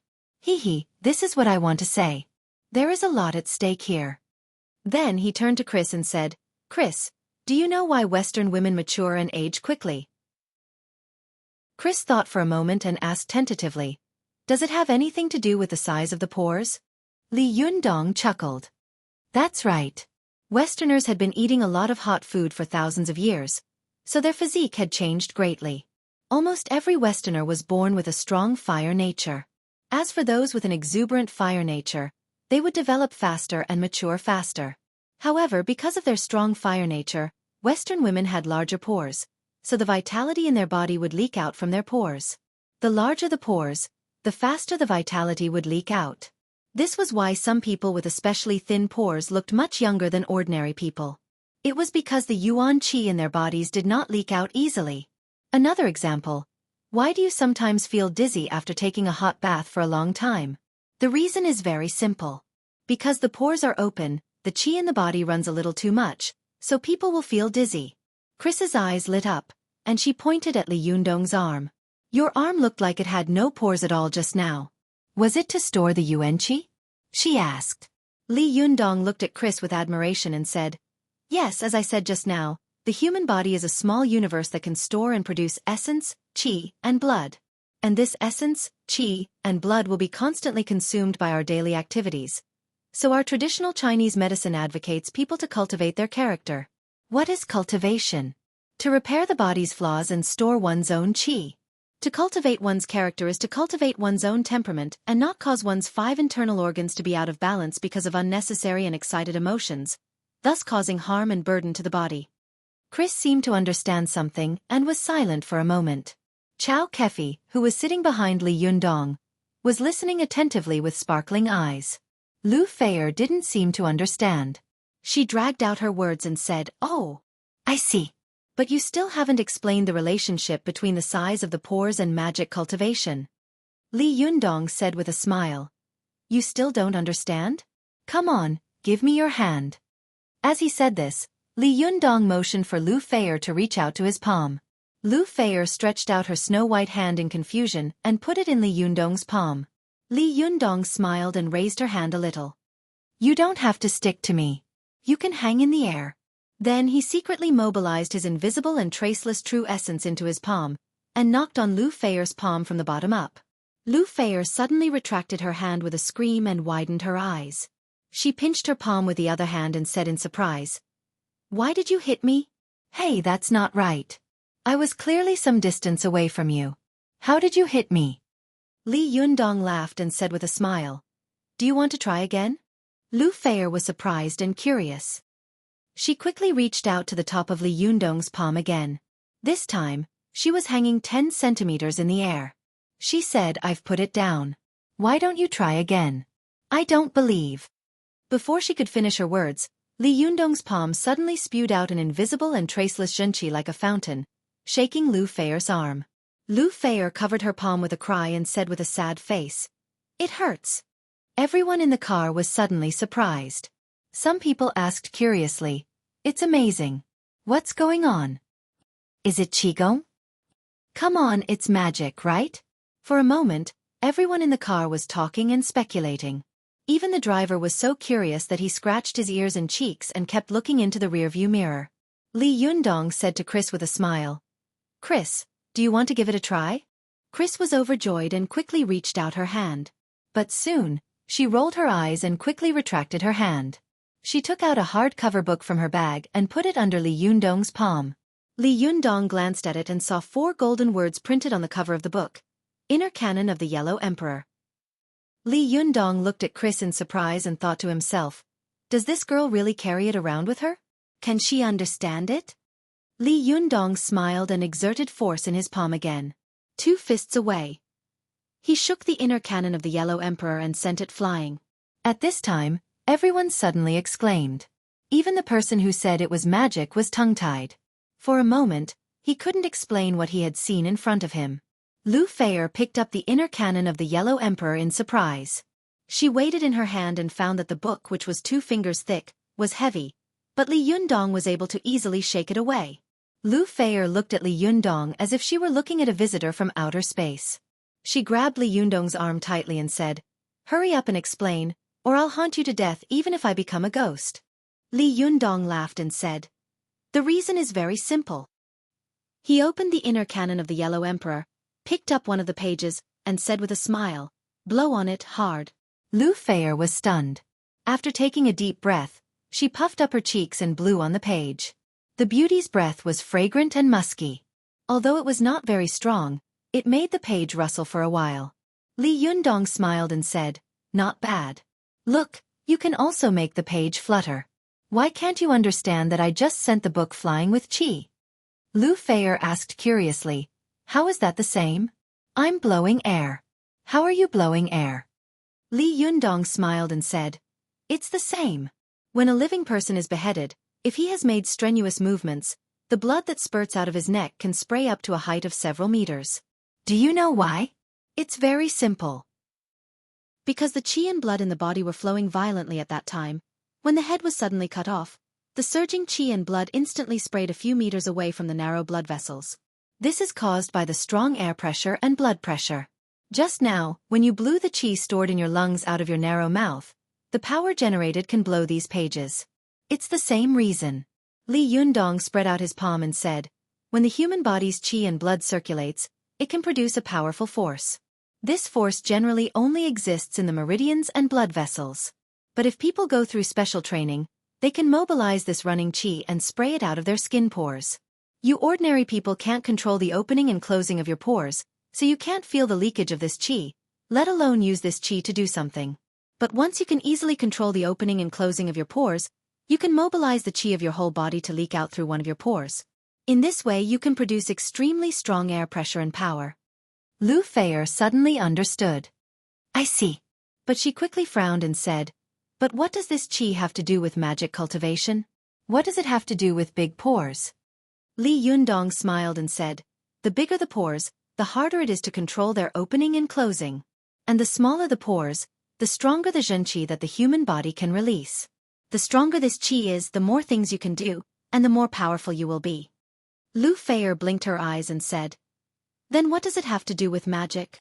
Li Yundong smiled and said, "Of course it has something to do with magic. Everything in the world is nothing more than the 5 elements, and the 5 internal organs of the human body correspond to the 5 elements. Whichever element you want to control, you can choose which qi to release in your body. This is all the 5 elements of heaven and earth for my use." As he said this, Li Yundong turned his finger, and a ball of flame quickly jumped on his fingertip. But this flame disappeared in a flash in everyone's eyes.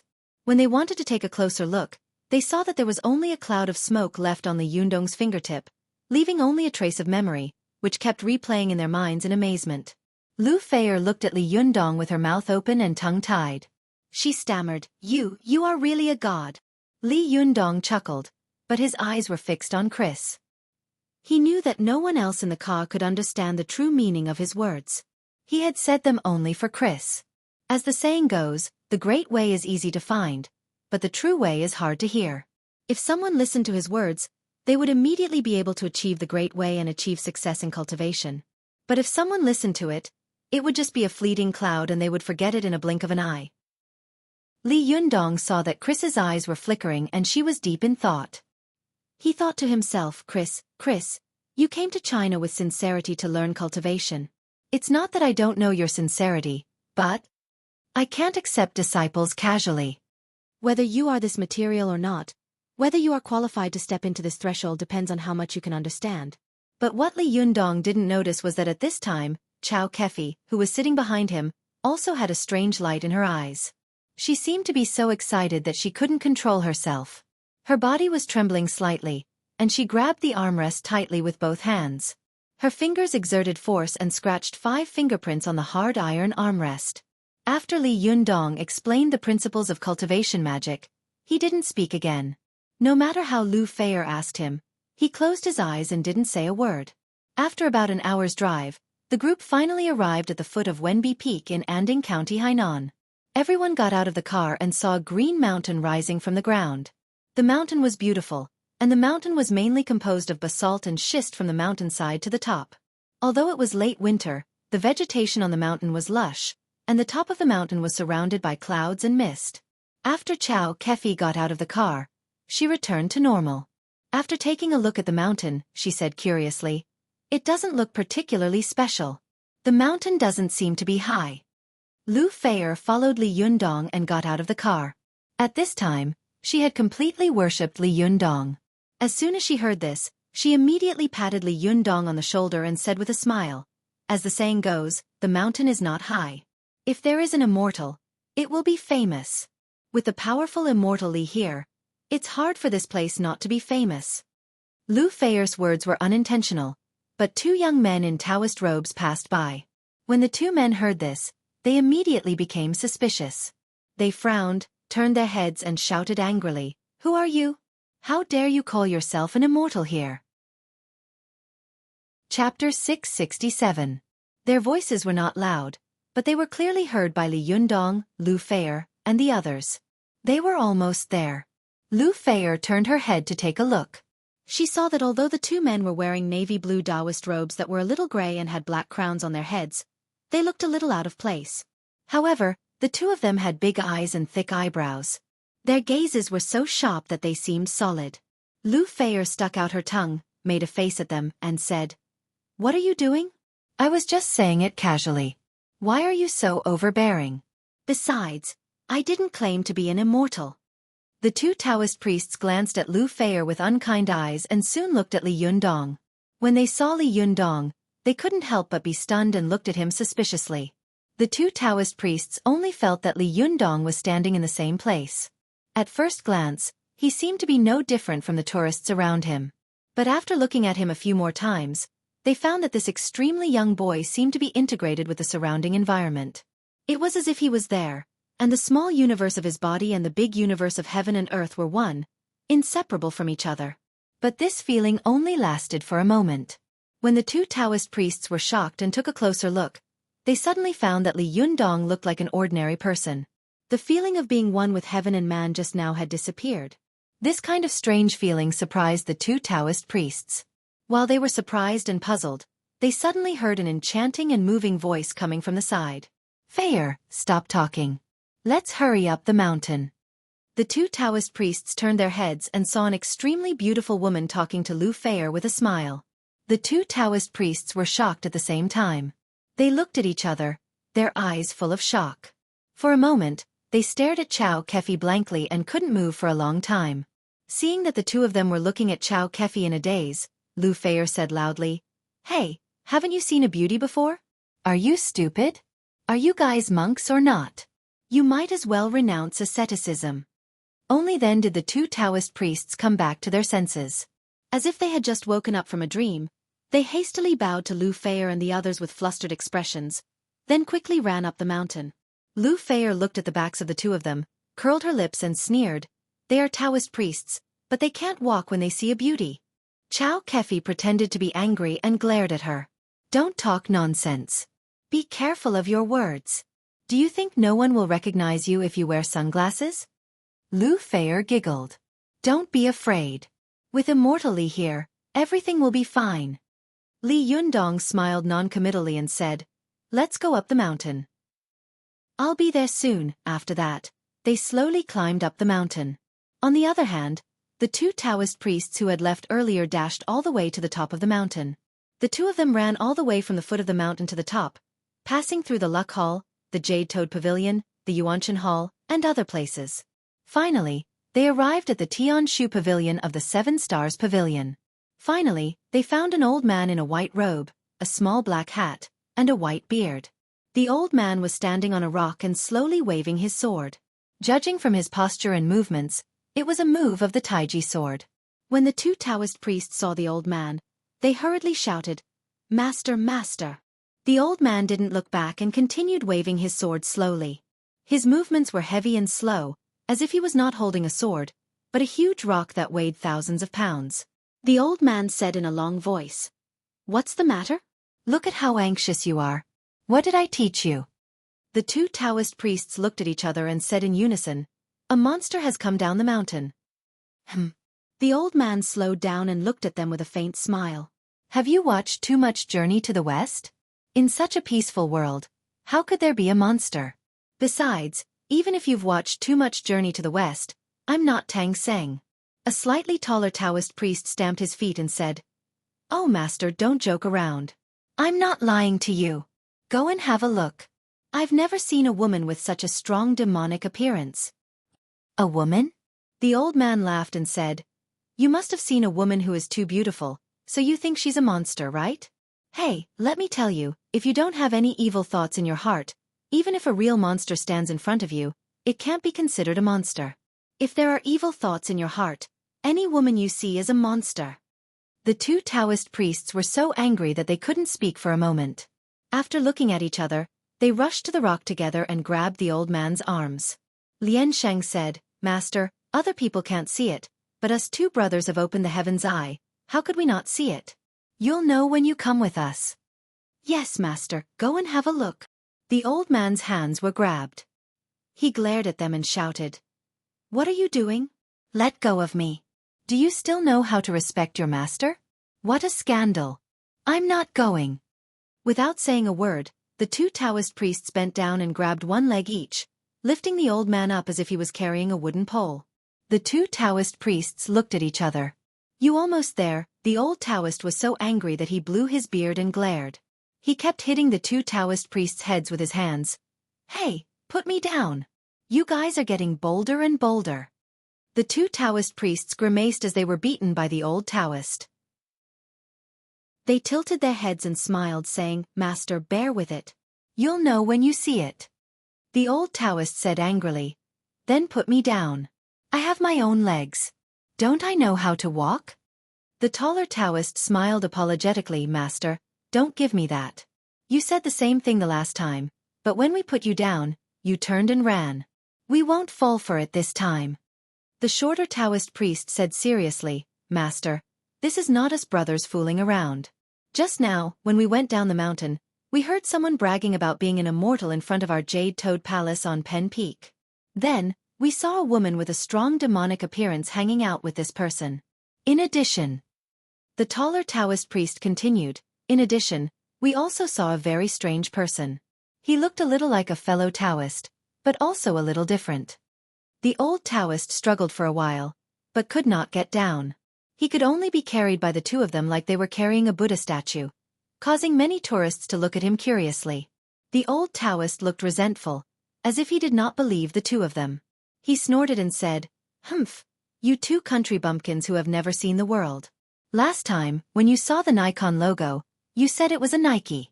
When you saw the Cherry QQ, you said it was a luxury sports car. I've lost all my face because of you. Let's see how you will be embarrassed this time." "Humph. By the way, what did you mean by fellow Taoists? What do you mean by a little different? Hey, although you two have never seen the world, your cultivation is not bad. You can't tell if a person is a cultivator or not, can you?" The taller Taoist priest smiled awkwardly when he was scolded by his master, but he quickly said seriously, "Master, I also think it's very strange.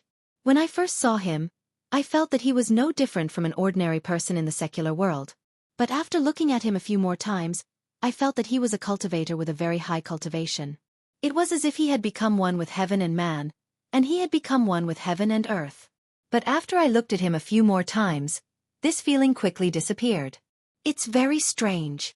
The shorter Taoist priest quickly nodded. Yes, I feel the same way." The old Taoist priest was stunned. He stroked his white beard that hung down to his chest and asked curiously, "Becoming one with heaven and man? How old does this person look?" The taller Taoist priest said, "He seems to be in his early 20s. The shorter Taoist priest also said, "About the same. He looks a little younger, but he has a very mature temperament." The old Taoist priest was surprised. "Ha! He looks so young, but he has such cultivation? That's impossible, right?" The taller Taoist priest said, "That's right. That's why we find it strange. Master, think about it. The moment we came down the mountain, we heard someone spouting nonsense as if he was trying to provoke us. Following that, we saw such an unfathomable fellow. That's not all. When we turned around, we saw a seductive woman. How could we not be nervous? How could we not think too much? If a few fellows come and our Jade Toad Palace defeats them, we'll lose a lot of face. The old Taoist priest scoffed. What a joke. Our Jade Toad Palace has always stood aloof from worldly affairs. Who would have nothing better to do than to find trouble with us? The shorter Taoist priest said, Master, that's not how you put it. A man has no intention of hurting a tiger, but a tiger will eat a man's heart. Master, it's important to be wary of others. That's what you taught us. The taller Taoist priest hurriedly said, Yes, yes. Master, don't be stubborn. Follow us and you will know. Helpless, the old Taoist priest could only say, All right, I'll follow you. If not, go back and copy the Vajra longevity technique 100 times. The taller Taoist priest shuddered in fear. 100 times? Master, we will die. The shorter Taoist priest said, Master, we are definitely right. Don't worry. The group quickly descended the mountain. When they walked all the way to the Jade Toad Pavilion, they saw a group of people walking slowly towards them. This group of people were mostly young men and women. Most of the men were handsome, and most of the women were wearing sunglasses and dressed fashionably. The taller Taoist priest who was carrying the old Taoist priest hurriedly pointed at a young man who was walking and talking. He said, Hey master, that's him. The old Taoist priest patted his head and shouted in a low voice, Put me down. The two Taoist priests seemed to wake up from a dream and quickly put the old Taoist priest down. As soon as the old Taoist priest's feet landed on the ground, he looked at the young man. Indeed, as his two disciples had said, the man's temperament was extraordinary. After carefully looking at him for a while, he slowly stroked his beard and said, Well, this must be a cultivator. If I'm not wrong, he has now entered the realm of heaven and man oneness. Heaven and man oneness. This is the realm of immortal golden body. Amazing, such an achievement at such a young age. It's really amazing. In modern times, the only cultivator I've heard of who has cultivated to such a realm at such a young age is Wang Yuan Shan. I wonder which sect this young man belongs to and which master's disciple. The two disciples of the old Taoist priest looked at each other and said in surprise, Immortal golden body? No way. How old is he? They naturally knew that there were 3 levels of the golden body realm, namely, the primary level of the immortal golden body, the middle level of the immortal golden body, and the top level of the immortal golden body. Using the majestic Jin Shinjunchi to protect the body, invulnerable to swords and spears, and impervious to water and fire, it was called immortal. Using heaven and man oneness, one could mobilize the 5 elements of the world at will, and be one with heaven and earth, it was called immortal. Reaching the peak, one could challenge the might of heaven and thunder, and the body of the young spirit could shine as brightly as the sun and the moon, and live as long as heaven and earth, it was called immortal. The old Taoist priest glanced at his 2 disciples and said with a smile, Now you know that there is always someone better, don't you? The 2 Taoist priests snorted, looked at Li Yundong with dissatisfaction, and muttered in a low voice, What's the big deal? We are all Jinshin. Who is afraid of who? The old Taoist priest rolled his eyes. He stroked his beard and said thoughtfully, He has reached such a realm at such a young age. Where did such a powerful young man appear in our cultivation world recently? The old Taoist priest's face changed. He took out a mobile phone from his pocket and quickly sent a text message. After a while, his mobile phone rang. It was a MMS. The old Taoist priest opened the MMS, looked up at Li Yundong, and suddenly said, So it's him. No wonder, no wonder. His 2 disciples leaned over to take a look, only to see that the MMS was from Du Fei of the Chuanjin Dragon sect, and there was a photo of Li Yundong on the MMS. The 2 Taoist priests looked at each other and asked, Master, who is this? The old Taoist priest laughed and said, I said that you have never seen the world, but you still don't admit it. This is Super Li. He's the most famous young man in our cultivation world right now. The tall Taoist priest looked at Li Yundong unconvinced and said, Super Li? How arrogant. I want to see how invincible he is. Chapter 668. When the old Taoist heard his disciple's words, he immediately glared at him and shouted, "What do you want? What did I teach you? Did you learn some skills just to use them to fight with others?" The tall Taoist priest shrunk his head after being reprimanded by the Taoist priest. "You almost there?" The short Taoist priest thought for a moment, patted his head, and said in surprise, "Oh, I remember now. Isn't Super Lee the leader of the Fox Zen school? He was the leader of a group of demons. No wonder the woman beside him is so bewitching." The old Taoist snorted twice, put the phone back into his pocket, and said, "It's good that you know. Don't be so surprised in the future. The monsters are controlled by an organization, and they haven't done anything evil. Why are you so excited? Let's go. Mind your own business." The tall Taoist grabbed the old Taoist's arm and said, "No, master, look at that monster. Where have you seen such a monster?" The old Taoist impatiently followed his gaze and was stunned. He gasped and unconsciously tugged at his beard. He widened his eyes and said, "What a strong seductive aura. This is simply unheard of and unseen." The person he was looking at was Xueqi.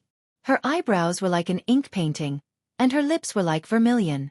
She was like a calamity who had walked out of a painting. Her every move revealed a strange seductive charm.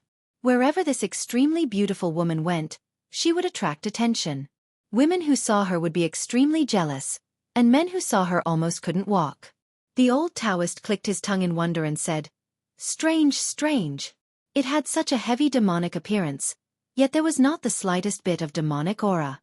How strange. I've lived for 99 years, and this is the first time I've seen such a physiognomy." The tall Taoist quickly said, "Master, I told you it was a monster. Hurry up and give it a try. Let's see where this monster came from." The old Taoist glared at him. "Nonsense. She didn't provoke you. Why did you provoke her?" After saying that, he turned around and was about to leave. The short Taoist priest hurriedly advised, "Master, they don't come with good intentions. You can't let down your guard. Even if you don't provoke her, you can at least test her from afar, right? Let's find out their origins first. If they really have evil intentions, we can at least be prepared." When the old Taoist heard this, his body immediately stopped. He turned around, thought for a moment, and stretched out his hand. "Give me my sword." The tall Taoist priest quickly handed him the steel sword he had taken from the old Taoist priest. However, the old Taoist priest threw it aside without even looking at it. He glared at him and said, "Bastard, give me another one." The short Taoist priest hastily took out a 2-feet-long peach-wood sword from his Taoist robe and respectfully handed it over. The old Taoist took the peach-wood sword, took out a talisman from his sleeve, and put it on the peach-wood sword. He gently blew on the peach-wood sword, and then pointed at Xueqi from dozens of meters away. The two Taoist priests immediately widened their eyes and stared at the talisman nervously. They knew that it was a demon-revealing talisman. Whichever monster their master pointed at with the peachwood sword, the figure of that monster would appear on the talisman after a while. However, they had never expected that the peachwood sword would tremble violently as the old Taoist pointed at it, as if it didn't dare to face the target it was pointing at. The old Taoist frowned, and the Xueqi in his body surged. He pointed at the demon-revealing talisman on the tip of the sword and shouted in a low voice. All the Xueqi in his body surged into the tip of the sword. However, as soon as his Xueqi surged over, he suddenly saw the demon-revealing talisman break into pieces in an instant, and then the peachwood sword actually burned by itself with a hiss. At this moment, the 3 Taoist priests were instantly dumbstruck and dumbstruck. What kind of monster was this? It was so powerful that even the demon-revealing talisman didn't work. Even the peachwood sword, which was dozens of meters away, was forced to spontaneously burn. The old Taoist priest stared blankly at the burning peachwood sword in his hand, and his eyes flashed with horror. "Oh my God, what kind of monster is this? It's so powerful." The tall Taoist priest and the short Taoist priest were dumbfounded. They knew that this peachwood sword was a Taoist magic treasure with spiritual nature. Although it was not very powerful, it was still a spiritual item. If it hadn't encountered a terrifying monster just now, it would definitely not have been like this. The tall Taoist priest stared blankly for a moment before his eyes suddenly flashed with killing intent. He gritted his teeth and immediately took out a copper bell from his bosom. He fiercely stared at Xueqi and raised his foot to rush toward her. Just as he moved, he was stopped by his master. The old Taoist priest glared at him and shouted, "What are you doing?" The tall Taoist priest gritted his teeth and said, "Subdue the demon." The old Taoist priest laughed angrily. "You? What kind of demon did you subdue and what kind of demon did you get rid of? Aren't you afraid of being subdued by others?" The tall Taoist priest frowned and said angrily, "It's my wish to kill the demon and die for the Tao." The short Taoist priest's blood was also boiling, and his face was determined. "Senior brother, I'll go with you." The old Taoist priest shouted angrily in a low voice, "Bastard! You two bastards! I worked so hard to bring you out, and I still expect you to inherit my mantle. Are you going to die just like that? Besides, how do you know that the other party must be a demon? If the other party is really a demon, why is there no demonic aura on her? How do you explain this?" The tall Taoist priest said anxiously, "But master, didn't you see that the demon-revealing talisman and the peachwood sword cracked and burned when they were pointed at the demon? If this is not a demon, what is it? How do you explain this?" The old Taoist priest's face darkened and he said in a low voice, "Even if it's a demon, it's a rare demon for thousands of years." As he said this, he looked at Xueqi from afar and said in a deep voice, "As far as I can see, this person has no demonic aura at all, but her demonic aura is exposed. Moreover, when the peachwood sword with pure yang power is pointed at her, it can spontaneously burn. This shows that the supreme Yin demon aura in this person's body is incredibly powerful, but there is no leakage of her demon aura. This means that either she has cultivated to the peak state and returned to nature, or her demon aura and spiritual power are hidden deep in her body and her soul consciousness has not been awakened. Otherwise, there will be more or less leakage of demon aura." The short Taoist priest said, "Master, are we just going to watch here?" The old Taoist priest pondered for a while and said, "Don't worry. I'll go and meet this Li Yundong." The tall Taoist priest said in surprise, "Master, why are you going to find this guy? This guy is in cahoots with the demon and is willing to degenerate himself. Wouldn't it be a disgrace to go to such a person?" The old Taoist priest glared at him and said, Face, is face so important? Besides, I've heard Xueqi Du Fei talk about this guy. Du Fei speaks highly of him. He is a gentleman and doesn't seem to be an evil person." The tall Taoist priest snorted bitterly and said, "You may know a person's face but not his heart. Who knows? You two wait for me here. Don't move without my orders." The old Taoist priest ignored him, turned around, and walked toward Li Yundong after saying these words. The tall Taoist priest snorted and turned his face to one side. The short Taoist priest quickly took a step forward and said with concern, "Master, be careful." The old Taoist priest waved his hand and left without looking back. Li Yundong and the others were leisurely watching the surrounding scenery in the Jade Toad Pavilion of Pen Peak. Along the way, Lu Feier kept pestering him with questions. Every time they passed a scenic spot, Li Yundong would introduce the historical stories of these scenic spots. Coincidentally, if Li Yundong had gone to other scenic spots, he might not have known these historical stories. However, Pen Peak was a famous Taoist mountain. He had read many cultivation books in the spirit space, so he knew these things like the back of his hand. The group of people walked under the octagonal building with flying eaves and arches while listening to Li Yundong speak with fervor and assurance. The Jade Toad Pavilion you see now is dedicated to a great figure in the history of our Chinese cultivation world. This person is called Bai Yu Chan, formerly known as Gu Chonggang. He was one of the 5 ancestors of the South sect of Jindan sect during the Southern Song dynasty. He was also the official founder of the South sect of Jindan sect. And the Jindan sect played an important role in the history of our Chinese Taoism. Lu Feier was curious and couldn't help but ask, "Is this Bai Yu Chan powerful? Are you more powerful or is he more powerful?" Li Yundong laughed involuntarily. Bai Yu Chan was a grandmaster who founded the Jindan sect's South sect. Hainan was originally a barren land for Taoism, but he preached the Tao and eventually spread Taoism here. How can I compare to such a grandmaster? Lu Feier rolled her eyes and asked, "Then who is in charge here now? Is it also the successor of this Jindan sect?" Li Yundong shook his head. "I'm not sure about that. Maybe Zi Yuan knows more. She might know." Lu Feier was about to speak again, but she saw an old man in a Taoist robe walking over. The old man looked at her with a smile and said, "Miss, can you step aside?" Lu Feier was a little puzzled, so she stepped aside.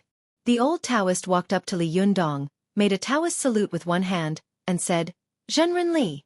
Li Yundong saw that although the old Taoist's beard was white, his eyes were bright and his voice was loud. Although he was relatively thin, the muscles that were exposed outside his clothes were strong and hard. What surprised Li Yundong was that the old Taoist in front of him was obviously a cultivator, but he couldn't tell what realm he was at all. Has this old Taoist returned to his original state? Li Yundong guessed in surprise. In his opinion, the old Taoist's cultivation was at least at the level of immortal Jinshin. Only those who had reached this level could truly return to their original state, and they might even be masters of thunder retribution. Li Yundong didn't dare to be negligent. He respectfully returned the salute and said with a smile, "I don't dare. I haven't asked your name yet." The old Taoist smiled slightly, pointed to a remote corner not far away, and said, "Can I have a word with you?" Li Yundong smiled and said, "Okay." After that, he turned around and said to Chris, Lu Feier, Xueqi, and the others, "Wait for me here. I'll be back later." Seeing Li Yundong leave with the old Taoist, Lu Feier stretched her neck and looked for a while. Suddenly, she turned her head and said excitedly to Xueqi, "Hey, Sister Chow, are there really such cultivation sects? It's so interesting." But as she spoke, she saw that Xueqi's expression was a little unnatural. She looked at the old Taoist with a hint of vigilance in her eyes. Lu Feier was stunned. "Sister Chow, what's wrong with you? Do you know this Taoist?" Xueqi suddenly came to her senses. She smiled and said, "I don't know him. I'm just a little uncomfortable." Lu Feier didn't doubt her. "Oh," she said, still looking at Li Yundong not far away with interest.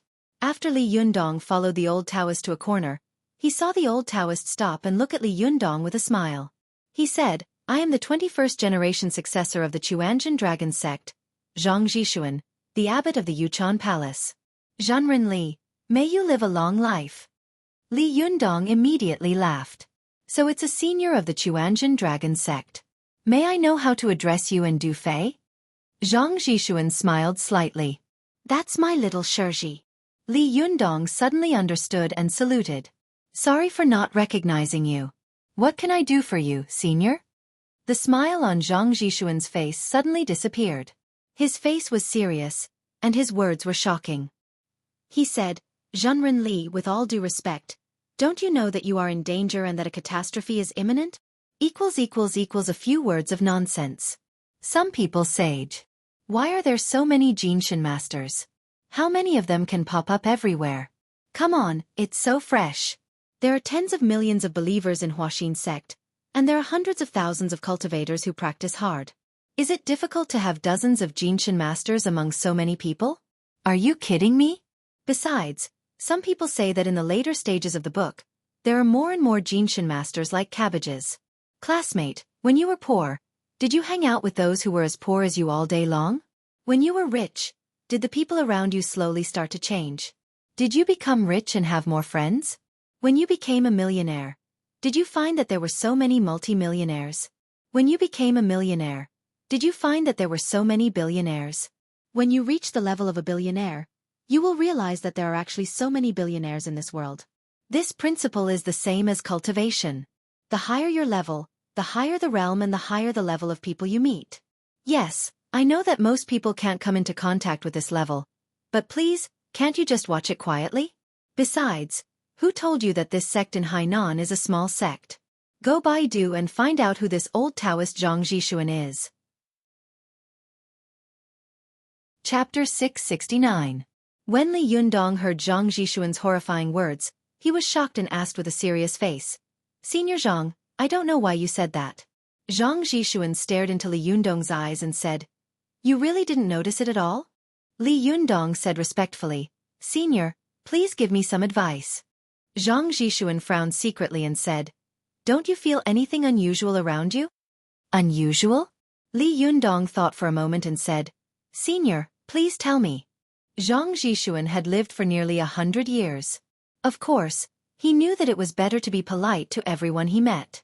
However, for the sake of Du Fei's high evaluation of Li Yundong, he wanted to warn the young man in front of him out of kindness, but he didn't want to force himself to do it.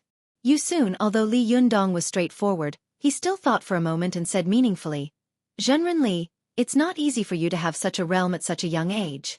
You have to cherish it. I'll give you a word of advice. Please remember it. Li Yundong bowed and said, Senior, please enlighten me.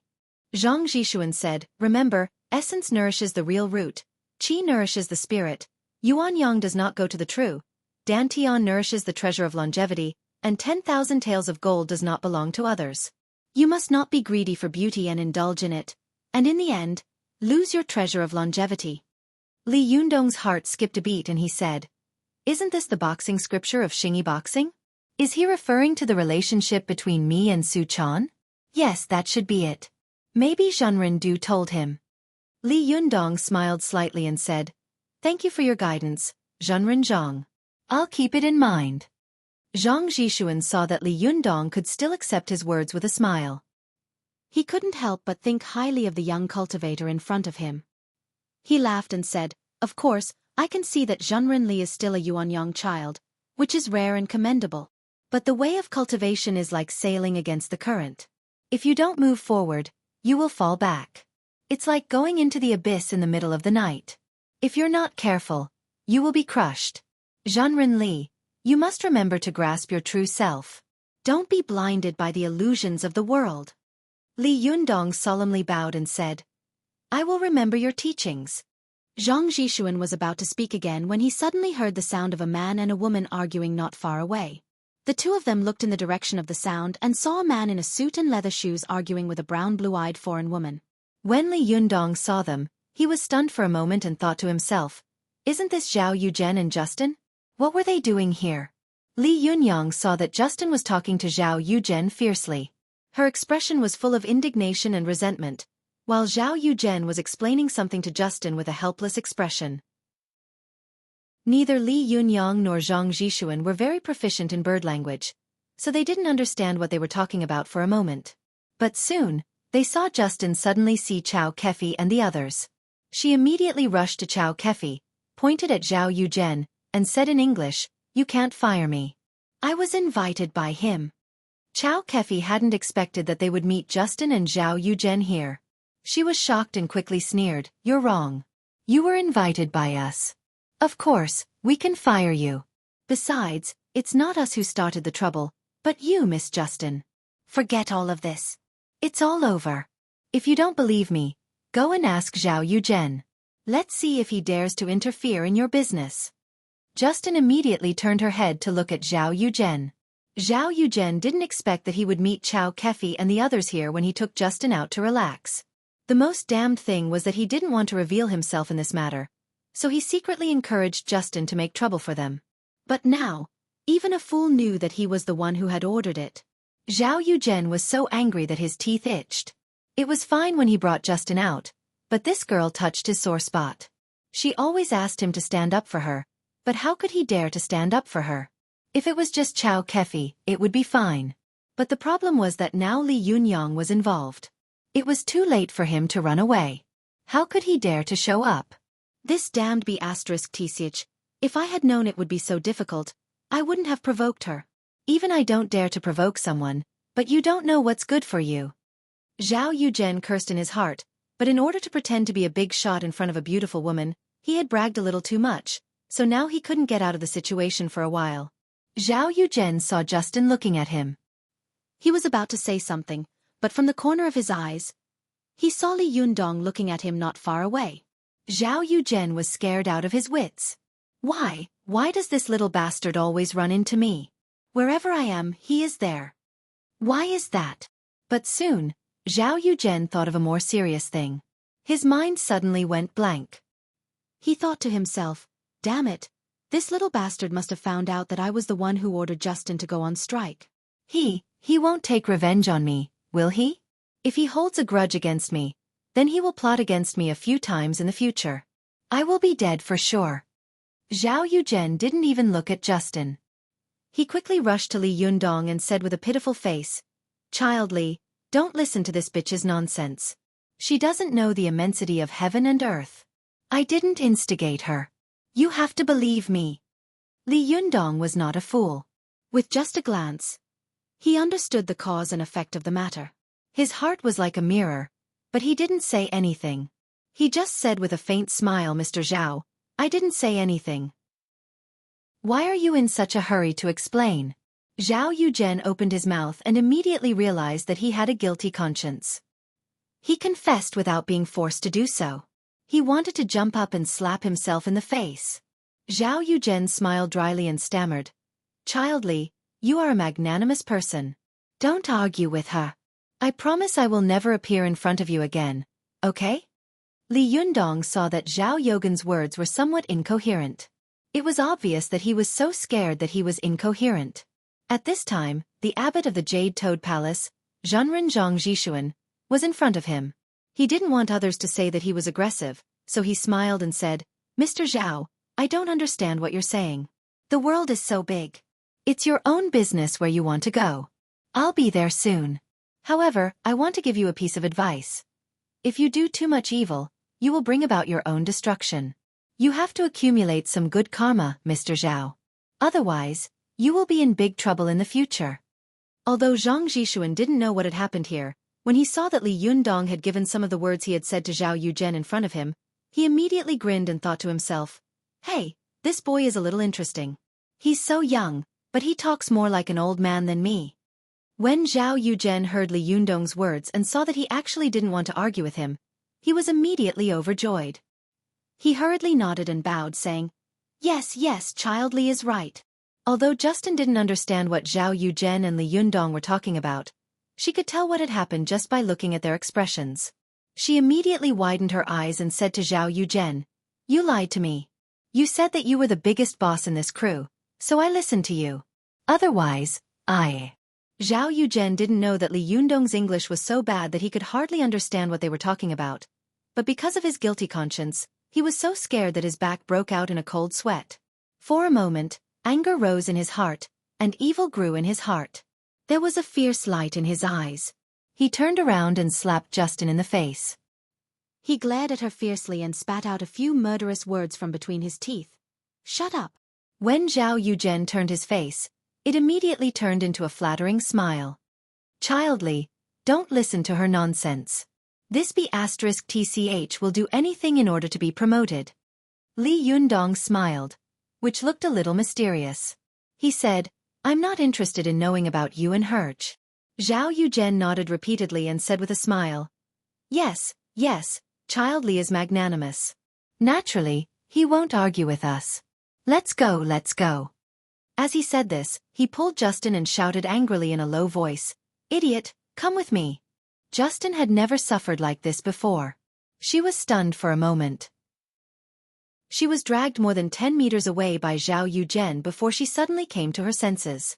She screamed and fought with Zhao Yuzhen regardless of the situation. Zhao Yuzhen was furious. He slapped Justin hard in the face and made her tumble. Then, he left in a huff. Justin cried on the ground for a while before she slowly got up and left, choking with sobs. Zhao Yuzhen left Justin alone all the way.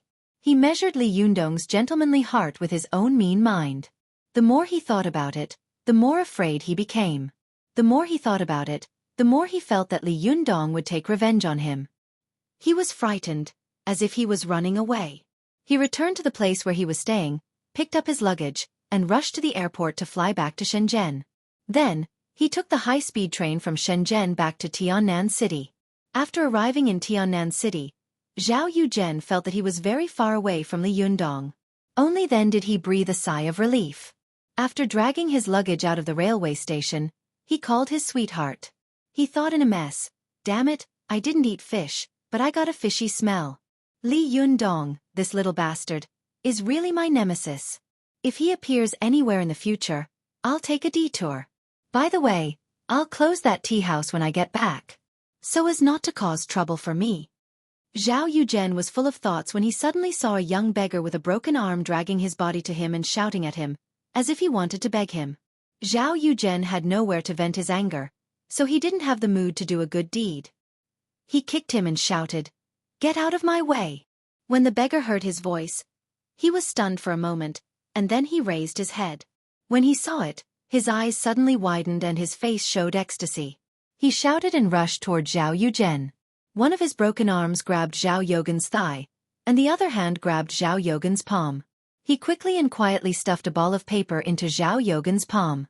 When Zhao Yuzhen saw the beggar rushing over, he was shocked and angry. Just as he was about to scold him, he suddenly saw that the beggar's face had been beaten black and blue, and there were scars everywhere. The broken arm was wrapped with a broken paper bag, and it looked like a wooden stake. It was very terrible. But the most frightening thing was that as soon as the young beggar opened his mouth, he revealed a piece of broken tongue. The wounds were all new. When he was excited, blood even came out of his mouth, which made people's hair stand on end at first glance. Zhao Yuzhen was so scared that he had goosebumps all over his body. Just as he was about to drive the beggar away, he saw two middle-aged beggars rushing out of nowhere and dragging the young beggar away. Zhao Yuzhen shivered and watched the young beggar struggle crazily and roar at him. He unconsciously clenched his hand, and only then did he realize that there was a ball of paper in his palm. Zhao Yuzhen opened it and saw a line of crooked words written on it. It was scribbled and distorted, as if it had been written in extreme tension and fear. It read, "I am Shen Yu, the son of Shen Wankai. Whoever saves me will be rewarded handsomely." It would have been better if Zhao Yuzhen hadn't read it. As soon as he saw it, he sneered and thought to himself, "If you are the son of Shen Wankai, then I am the son of the Jade Emperor. Are you kidding me? How could Shen Wansai's son end up like this?" Without saying a word, Zhao Yuzhen rolled the paper into a ball and threw it aside. Chapter 670. Zhao Yuzhen threw the ball of paper aside, which rolled on the ground and fell into the sewer. Shen Yu, who had been dragged away, watched helplessly as the paper he had painstakingly written at the risk of his life was thrown away by Zhao Yuzhen so casually. He didn't know where he got the strength from, but he struggled fiercely and broke free from the hands of the two beggars. Then with a wild roar, he pounced on Zhao Yuzhen like a madman. Zhao Yuzhen saw Shen Yu pouncing on him like a wild beast. His face was so horrible and ferocious that it was terrifying. He was so scared that he stood there in a daze and didn't even know how to hide. Shen Yu pounced on him and bit Zhao Yogan's neck. Zhao Yuzhen roared. In his anger and pain, a force surged out of his body and pushed Shen Yu away. He saw that Shen Yu's mouth was full of blood, and he couldn't tell whether it was Shen Yu's or his own. In anger, he touched his neck with his hand and suddenly took a deep breath. He said angrily, "F***ck, how dare you bite me? Don't run. Hey you!" Before Zhao Yuzhen could finish his words, he saw the two beggars rush to Shen Yu like a gust of wind. One hugged his legs, and the other hugged his body. They held him skillfully, turned around, and ran away. Obviously, they had done this kind of thing many times. Zhao Yuzhen was shocked and angry. He covered the burning wound on his neck with his hand and roared, "Hey, don't run! You want to run away after biting me?" But the two beggars ran very fast. After a few turns in the crowd, they disappeared, leaving only Zhao Yuzhen stamping his feet and cursing. By the time the security guards and patrolmen of the station came over slowly, the two beggars had already disappeared.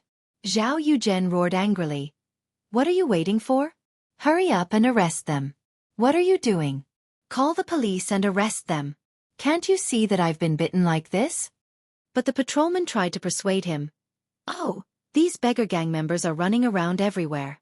Where can you catch them? Just admit your bad luck." Zhao Yuzhen was furious and shouted, "Bullshit! Your director is my best friend.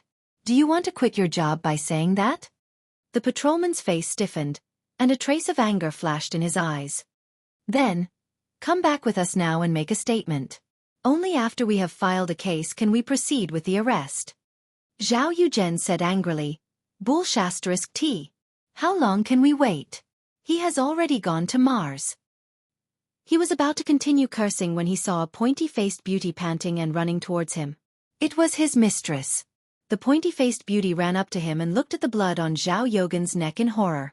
She asked in surprise, "Mr. Zhao, what's wrong with you?" Zhao Yuzhen had no place to vent his anger, and he was used to hitting women.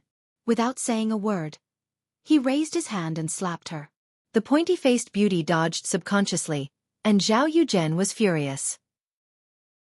He raised his hand and was about to hit her again. "How dare you dodge? F***ck.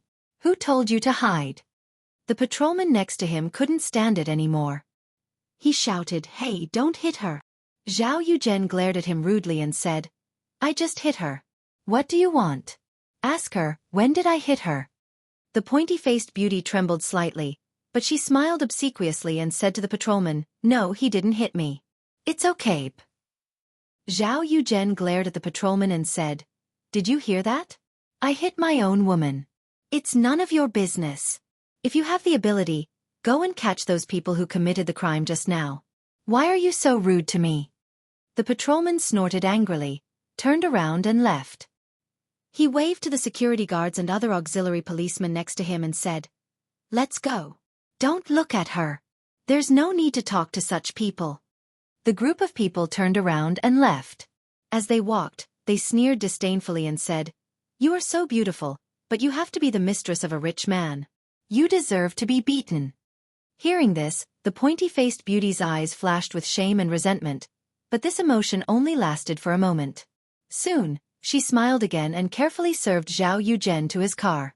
After getting in the car, the pointy-faced beauty sat in the driver's seat and tentatively said to Zhao Yuzhen, "Mr. Zhao, where are we going?" Zhao Yuzhen was furious. He slapped her again and said, "Nonsense, of course we're going to the hospital. Are you blind?" This time, the pointy-faced beauty didn't dare to dodge again. Her face was burning with the slap, and tears immediately welled up in her eyes. But she didn't dare to speak. She quietly wiped away her tears and drove the car to the hospital. Along the way, Zhao Yuzhen pressed the wound on his neck. He shouted in pain, kept cursing the pointy-faced beauty, and kept urging her to drive faster. The pointy-faced beauty smiled and asked carefully, "Mr. Zhao, who did this to you? If you catch him, you can't let him go." Zhao Yuzhen snorted angrily and cursed, "Damn it, you're just a damn beggar. How dare you say you're—" Before he could finish his words, the expression on Shen Yu's face when he had rushed at him flashed across his mind. Zhao Yuzhen was stunned, and a thoughtful look flashed across his eyes. He thought to himself, why did this beggar say that he was Shen Wansai's son instead of anyone else? Why was he so angry and crazy after I threw him the note? Could it be? Zhao Yogan's eyes suddenly widened and his mouth opened wide. He was shocked and said, "No way, how could Shen Wansai's son end up like this? This is impossible, isn't it?" But the more he thought about it, the more suspicious he felt. He took out his mobile phone and made a phone call, but he couldn't call Shen Wankai directly, so he took a detour and called Shen Yu's former secretary. But after calling, the secretary stammered and said that Shen Yu had already traveled abroad and it would be a long time before he came back. Zhao Yuzhen was stunned. After hanging up the phone, he made a few more calls in a row, but he couldn't find Shen Yu. When he asked, the other party said that they couldn't find Shen Yu's whereabouts. Zhao Yuzhen put down his mobile phone with a thoughtful look on his face, but he couldn't help getting excited in his heart. If this is true, then Shen Wankai will owe me a big favor if I help Mr. Shen find his son. With his support in the future, I don't have to be afraid of Li Jiandong, that little bastard. The more Zhao Yuzhen thought about it, the more excited he became. He slapped his thigh and said loudly to the pointy-faced beauty, "Hurry up, drive to the Shen family." The pointy-faced beauty was stunned. "Mr. Zhao? Go to the Shen family? Which Shen family?" Zhao Yuzhen shouted angrily. "Nonsense, which Shen family is there in Tiannan City? Of course it's the Shen family." The pointy-faced beauty asked in confusion, "But Mr. Zhao, the wound on your neck." Zhao Yuzhen slapped her again and roared, "F***CK, just do what I say. Why are you still asking? Hurry up." He slapped the pointy-faced beauty in the face. The pointy-faced beauty subconsciously shrank her neck and tilted her hand. Immediately, the car rushed into the crosswalk and hit a telephone pole with a bang. Fortunately, no one was hurt. Zhao Yuzhen didn't wear a seatbelt, so his head hit the glass hard. His neck was already bleeding from the bite.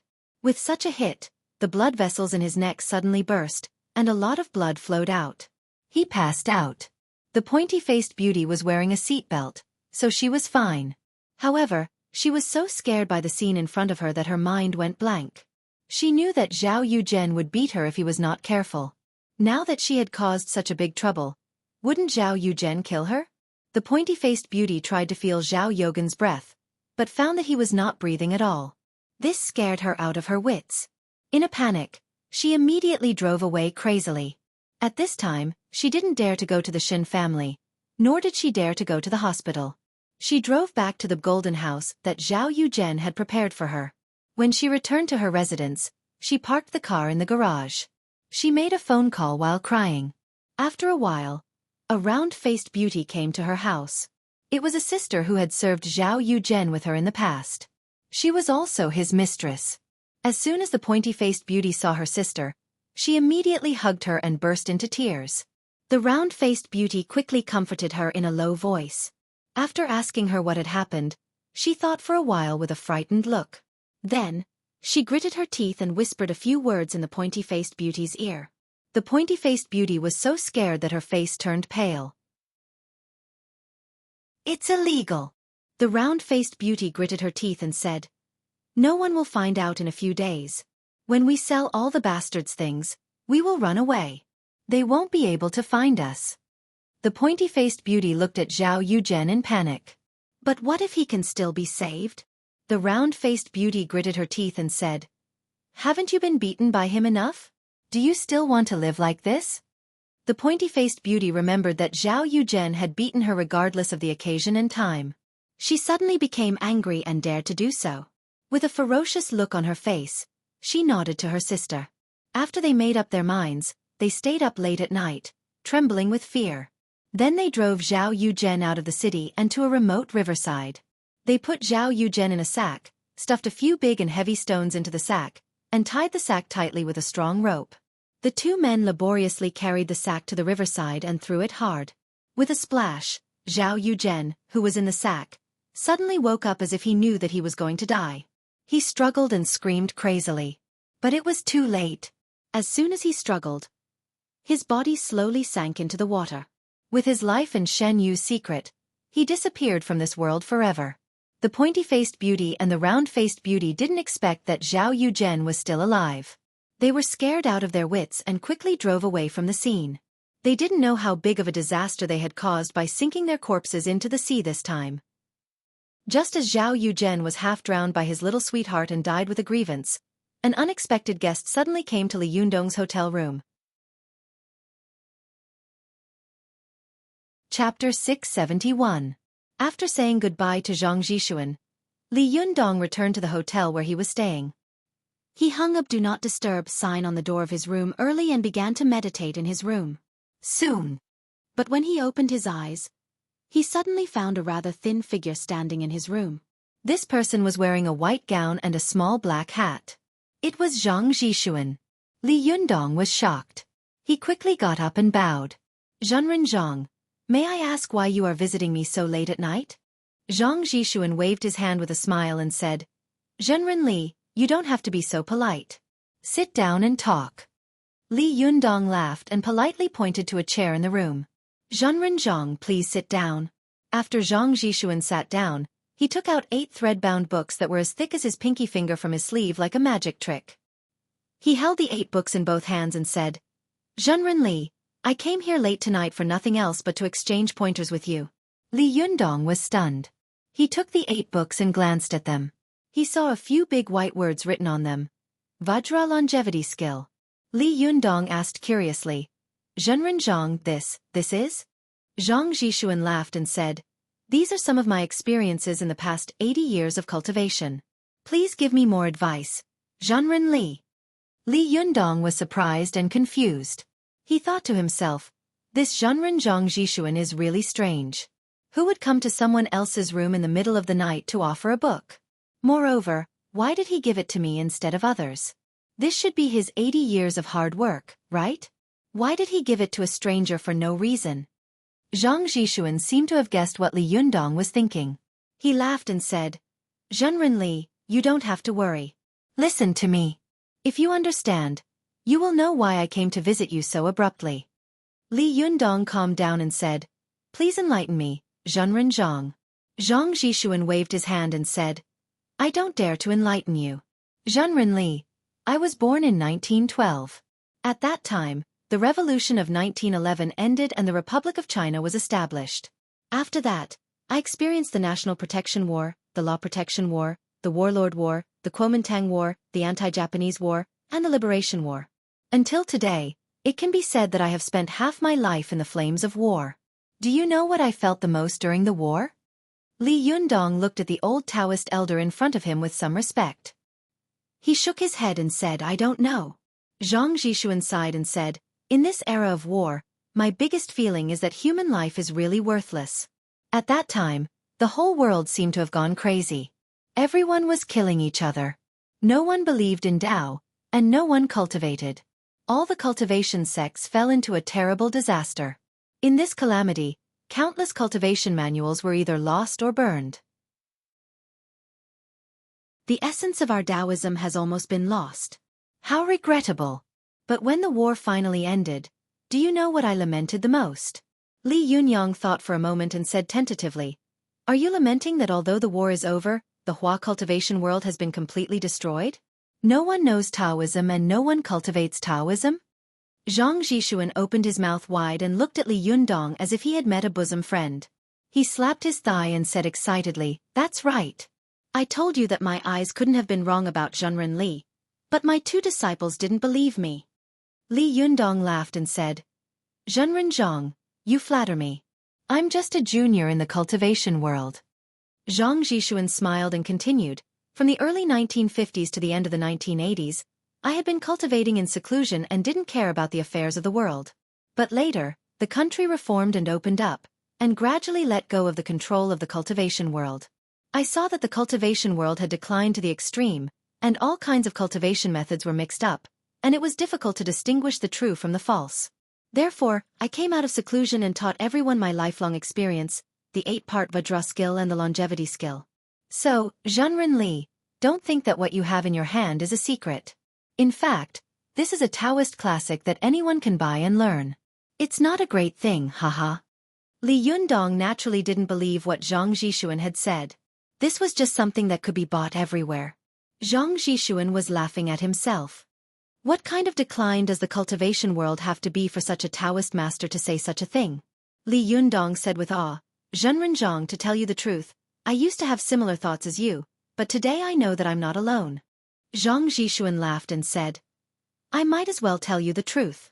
Originally, I just saw that you were able to cultivate the immortal Jinshin at such a young age, and your character is quite good. You also have a sense of propriety. I think that in time, you will definitely be another great master in our cultivation world. But I also saw that you were surrounded by powerful and beautiful monsters. I was afraid that you wouldn't be able to control yourself and make a mistake. At that time, it would not only be your loss, but also the loss of our Taoist cultivation world. That's why I came here so abruptly in the middle of the night. Please don't blame me, Zhenren Li. Li Yundong said with a serious face. Zhenren Zhang, I'm flattered. Please rest assured that I will definitely help you pass on your cultivation methods and lifelong experience in the future. Zhang Zhishuan nodded with appreciation. He stroked his white beard and said, Since I left the mountain in 1993, I have accepted many disciples regardless of race, religion, faith, gender, and even nationality. But there are only 2 who can really inherit my mantle. These 2 guys have spent countless elixirs of mine, and they have endured countless days and nights of my body expansion before they barely reached the Jinshin phase. However, compared with other cultivators, they have cultivated early, so it's inevitable that they will be arrogant. If you meet them in the future, please take care of them. Li Yundong said with a smile, Don't mention it. We should take care of each other and help each other. Zhang Zhishuan pointed at Li Yundong and said with a smile, Young man, you are too steady. You speak like an old man, which doesn't sound like what people of your age should say at all. Forget it. I won't disturb you anymore. I'll go back first. Zhenren Li, take care. Li Yundong thought of himself before cultivating and how domineering he had been when he had just started cultivating. He immediately smiled with emotion and said, Zhenren Zhang, I won't see you off. Zhang Zhishuan was about to turn around and leave when he suddenly turned back and looked at Li Yundong with a strange expression. He said, Zhenren Li, I have something to say. I don't know if I should say it or not. Li Yundong asked curiously. What is it? Zhang Zhishuan said seriously. Zhenren Li, don't you know that the female companion beside you is an extremely terrible monster? Li Yundong's heart suddenly trembled and he thought to himself, This Zhenren Zhang is really powerful. Could it be that he found the mystical silver fox? No, it should be said that he found Xueqi's abnormality? I didn't see any clues. How did he see it? Zhang Zhishuan seemed to know what Li Yundong was thinking. He smiled slightly and said, "Zhenren Li, don't be surprised. I've learned physiognomy before and opened the third eye. I can tell good from evil at a glance, let alone a monster with such a strong demonic appearance." Only then did Li Yundong understand. He said, "Zhenren Zhang, don't worry. I know what I'm doing." Zhang Zhishuan didn't want to talk too much at first, but he really appreciated Li Yundong very much. He was afraid that the young man would regret it in the future if he took a wrong step, so he couldn't help but say something. At this time, seeing that Li Yundong had understood, he naturally knew the truth that there was no need to beat the drum. After nodding, he said with a smile, "Zhenren Li, take care of yourself. I'll go first." After that, his figure flashed and disappeared in an instant. Li Yundong pondered and thought, it seems that the soul of the mystical silver fox has invaded Xueqi's body, but why hasn't her soul awakened? Hasn't her consciousness awakened? It seems that Xueqi is still dominating her body? What's more, why hasn't she shown any demon chi yet? It's really strange. Li Yundong thought about it for a while, but still couldn't figure it out. He couldn't be stupid enough to rush over and ask Xueqi himself, so he stopped thinking about it. He opened the Vajra longevity skill and began to read it. It was amazing. Li Yundong suddenly found that the Vajra longevity skill was a treasure for ordinary people to keep in good health and prolong their lives.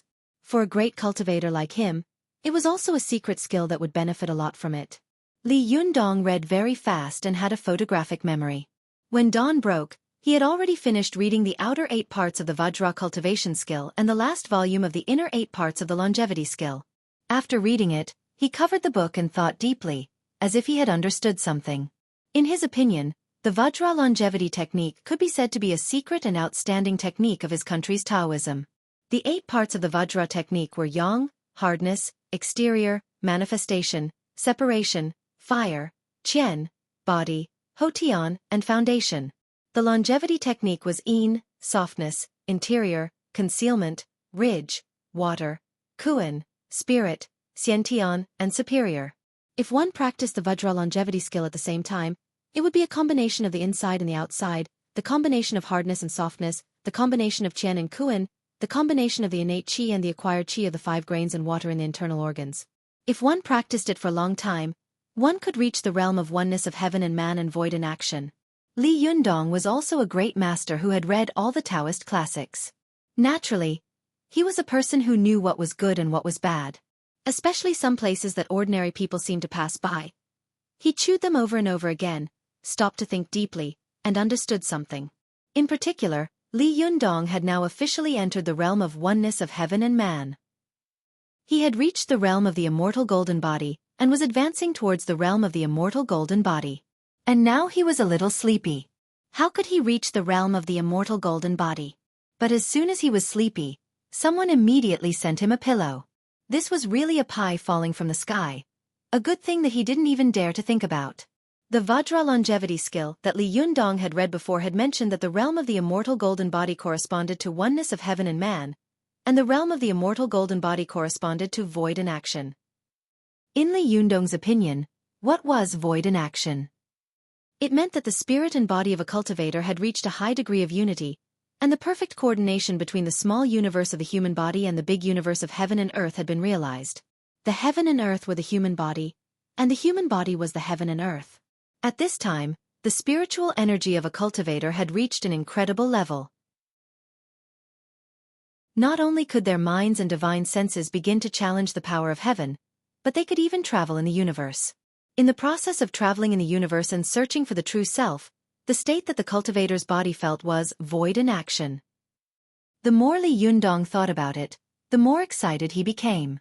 He couldn't wait to sit down cross-legged and cultivate immediately to experience the realm of void in action.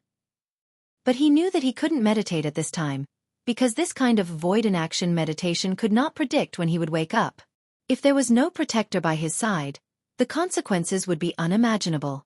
Li Yundong thought for a moment, then immediately took out his mobile phone and called Zhou Qin. After briefly explaining his situation, He put down his mobile phone and waited patiently for Xueqi's arrival. About an hour later, there was a knock on the door of Li Yundong's room. Li Yundong didn't even raise his head. While looking through the Vajra longevity skill, he said, "Come in, the door is open." As soon as he finished speaking, the door was pushed open, and a delicate body rushed into his arms with a burst of fragrance. A familiar and sweet voice rang in Li Yundong's ear. "Yundong, I missed you so much." Li Yundong was stunned. He took a closer look and saw that the person in his arms was none other than the little girl. He asked in surprise and joy, "Why are you here?" Xueqi raised her head with a smile and pointed behind her. "Sister Ziyuan is here too." Li Yundong looked over and saw Ziyuan's ethereal figure standing at the door with a smile on her face. Xueqi was standing next to her, slender and elegant. Li Yundong immediately laughed. "Why are you all here?" Insomnia. I woke up at 4 o'clock. I tossed and turned and couldn't fall asleep, so I had to get up and write. I had a headache, so I went back to sleep. Chapter 672. Xueqi held Li Yundong's arm intimately and said with a smile, "What, you don't want to see me?" Li Yundong pinched the tip of the girl's nose with a smile and said, "Don't you need to protect Shen Wankai? If all three of you come over, won't there be no one there?" Xueqi's big black eyes rolled. For a moment, she didn't know how to answer her master's words, so she turned to look at Xueqi and Ziyuan for help. Soon, Li Yundong also followed her gaze and saw that Xueqi and Ziyuan were looking at each other. They seemed to want to say something but stopped on second thought, as if they had something to say. Li Yundong smiled and said, "What are you standing at the door for? Come in. If someone sees you, they will think that I'm looking for a miss in the middle of the night." Ziyuan and Xueqi had been worried about Shen Yu and didn't know how to tell Li Yundong about it. They were a little nervous and worried, but at this time, Li Yundong's joke immediately drove away the worries in their hearts. Ziyuan glared at Li Yundong angrily and said in a low voice, "What, miss? Do we look like a miss?" Xueqi chuckled and said, "If we were a miss, how much should we charge you for coming in?" Li Yundong hadn't expected that the two of them would actually play along with his joke. He laughed and waved his hand, saying, "There are peerless beauties who live in seclusion in an empty valley. One smile can topple a city, and two smiles can topple a country. I can't afford to pay for you two fairies in the world." Ziyuan smiled and said, "What nonsense are you talking about? If Du Fu, the sage of poetry, knew that you had changed his poems like this, I'm afraid he would be so angry that he would jump out of his coffin." Xueqi pulled Li Yundong's arm and joined in the fun with a smile. She tapped her nose and whispered in his ear, "Hey master, I won't take your money." Li Yundong looked at Xueqi in surprise. "Did I say I would give you money? You really think too highly of yourself." Xueqi's face suddenly became long and she looked resentful. "You're so annoying. Am I worthless?" Li Yundong said seriously with a straight face, "Of course, my girl is worthless. She's a priceless treasure." At first, Xueqi pouted, but when she heard the last sentence, she suddenly smiled and giggled. Xueqi and Ziyuan saw the couple flirting as if there was no one else around. They looked at each other and couldn't help thinking, if Shen Yu succeeds, what will happen to Li Yundong? Such a consequence made the two of them shudder at the thought of it. For a moment, they didn't know how to talk to Li Yundong. After a while, Ziyuan whispered to Li Yundong, "Li Yundong, don't worry. Nothing will happen to Chen Wankai." Li Yunyang patted the little girl's head and motioned for her to sit aside. He sat up himself and said to Ziyuan, "Of course I know. I can rest assured when you do things. You won't do things that make me worry like Choner." "I'll be there soon. You're so annoying," Xueqi said angrily. "I know what I'm doing now, and I'm trying very hard not to cause trouble for you." Li Yundong laughed and said, "Yes, thanks to you, I'm still alive and well. I really should thank you properly. Immortal Xueqi." Xueqi shouted and pounced on Li Yundong, pinching and biting him. She said angrily, "I'm so angry. You don't even have a good word to say when you see me. You despise me, don't you?" Li Yundong and the little girl laughed for a while. Xueqi and Ziyuan felt even more afraid and guilty when they saw that the two of them were glued to each other. Xueqi coughed dryly and said, "Master, in fact, We came together this time because there are a few things we want to tell you. Li Yundong smiled and said, "Of course I know. Something must have happened. That's why the three of you came together." Zhou Qin's expression was a little unnatural, and her usual sharp tongue had long disappeared. She hesitated and told him what had happened in Shenjiaxing, then said in a low voice, "Master, it's my fault. If I had been vigilant enough, Su Chan wouldn't have been in such danger." At first, Li Yundong listened to Zhou Qin with a smile, but slowly, the smile on his face gradually disappeared, replaced by a cold face and cold eyes. Unlike what Zhou Qin and Zi Yuan had imagined, Li Yundong did not fly into a rage like an angry beast. Instead, he chose to remain silent. At this time, the youngest great cultivator in the cultivation world already had his own majesty and bearing. When he was not smiling, just sitting there, his broad shoulders and strong back were like towering mountains. The pressure was amazing, and his momentum was so strong that it was suffocating.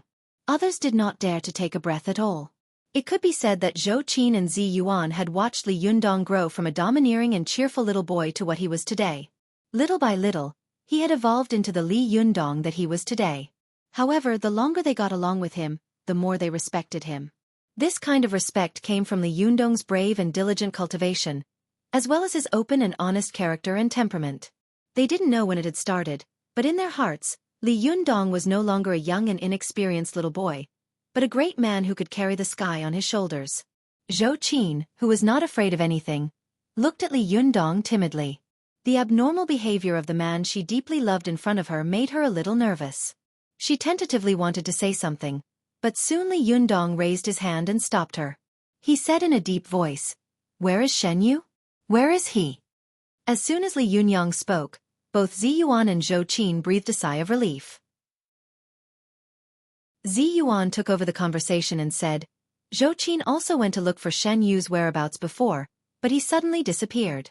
Zhou Qin tracked him to the place where the blood disappeared and then disappeared. Li Yundong's face became even more gloomy. He said coldly, "Zhou Qin, I don't care what method you use, find him." Zhou Qin nodded hard, gritted her teeth and said, "Don't worry, I also want to kill this scumbag with my own hands." But soon, she had an idea and said tentatively, "Master, do you think it's possible that someone from the Shen family secretly took Shen Yu away? Was it just a ruse before?" Zi Yuan was shocked and immediately glanced at Zhou Qin calmly, but Zhou Qin didn't seem to notice it at all. She was still staring at Li Yundong. Zi Yuan knew that Zhou Qin could be said to be a person who didn't distinguish between good and evil. Her only value judgment was that she would believe whatever Li Yundong said. Whatever Li Yundong said, even if there was a volcanic cliff in front of her, she would still jump. Zhou Qin's words were equivalent to testing Li Yundong's mind. If Li Yundong had the intention of taking revenge on the Shen family, she would turn around and do it. Zi Yuan saw Li Yundong glancing at Zhou Qin with a gloomy gaze. His expressionless face made her heart tremble. Zi Yuan quickly tried to persuade him in a low voice. "Li Yundong, I know you are very angry, but you have to calm down. Don't hate the house and its crow. This matter is only Shen Yu's fault. Don't implicate Shen Wan Kai." After a moment of silence, Li Yundong said slowly, "Zi Yuan, don't worry. I'm not a cruel and bloodthirsty person. To be fair, Shen Wan Kai has handled this matter very fairly, and I can't pick on him. But the reason why I insist that Zhou Qin find Shen Yu is not for anything else, but that I have to let the world know that if someone wants to hurt the people around me, I have to make them pay the price with my own hands.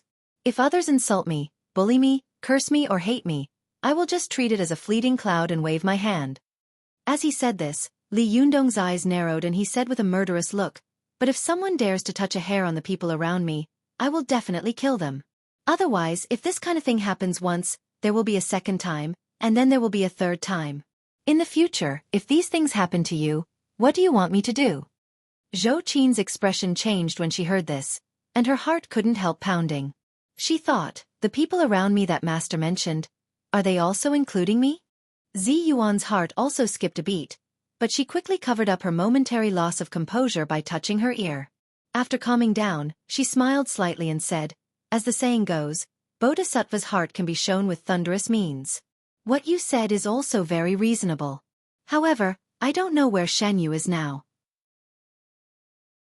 Where should we start to find him? I believe that Shan Wankai will not be stupid enough to protect his son. Li Yundong said in a deep voice. Shen Wankai is a decisive and ambitious person. This kind of person. If we can't make friends with him, we must make sure that we can't become enemies.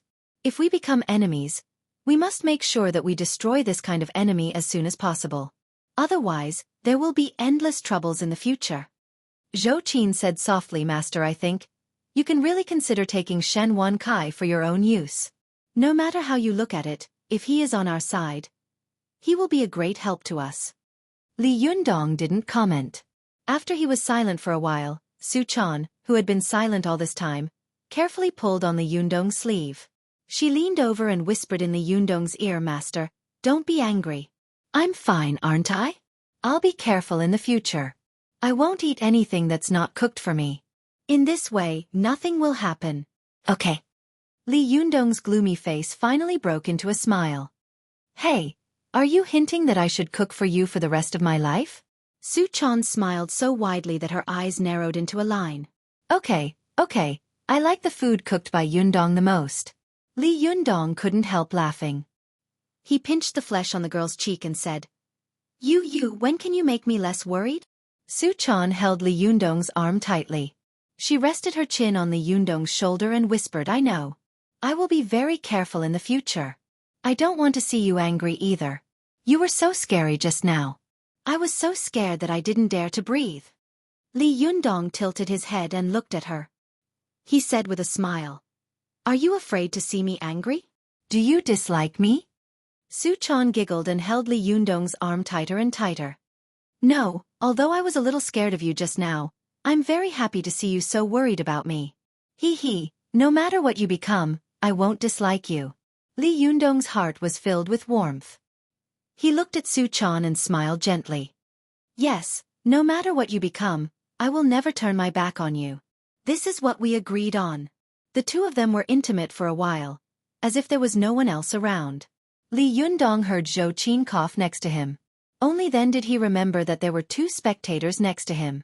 He turned around and smiled apologetically, saying, I'm sorry to have made you watch a joke again. By the way, Ziyuan, you came at the right time. Come and have a look at this. As he said this, Li Yundong pushed the Vajra longevity skill he had read to Ziyuan. When Ziyuan had seen Li Yundong and Su Chan being intimate before, her heart had been sour and strange. An indescribable strange feeling lingered in her heart, making her feel very uncomfortable. At this time, when she heard Li Yundong's words, she immediately stepped forward and diverted her attention. Ziyuan only took a glance and suddenly widened her eyes. Is this Master Zhang Zhishuan's Vajra longevity skill? Li Yundong laughed. I knew you knew who Zhang Zhishuan was. You really know all the sects in the cultivation world like the back of your hand.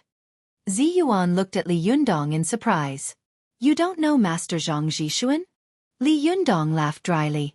You know. I've only been cultivating for half a year.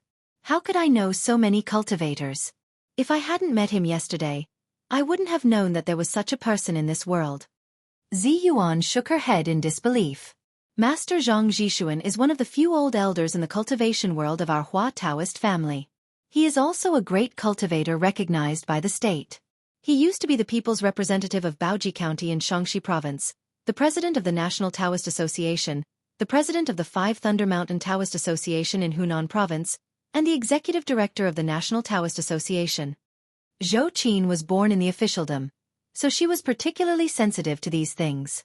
She widened her eyes and said, This person has a great background. Ziyuan said with a serious face, Not only does he have a strong background, but after he settled in Dingan County, Hainan, he promoted his Vajra longevity kung fu in the county, which set off a national health craze. Moreover, Dingan County has been influenced by Zhang Zhishuan for decades. The rate of centenarians in the county is far higher than the national average, and it is 22 times higher than the data standard of the United Nations for longevity. Su Chan exclaimed, Wow, that's amazing. How come I've never heard of such a great cultivator before? Li Yundong sighed and shook his head. Because he doesn't pursue fame and fortune at all, so he's not famous. Zhanren Zhang has blessed the world and doesn't cherish his treasures because of the sect's opinion. I'm not as good as him. Ziyuan looked at Li Yundong strangely. Why did Master Zhang Zhishuan pass on his Vajra longevity skill to you?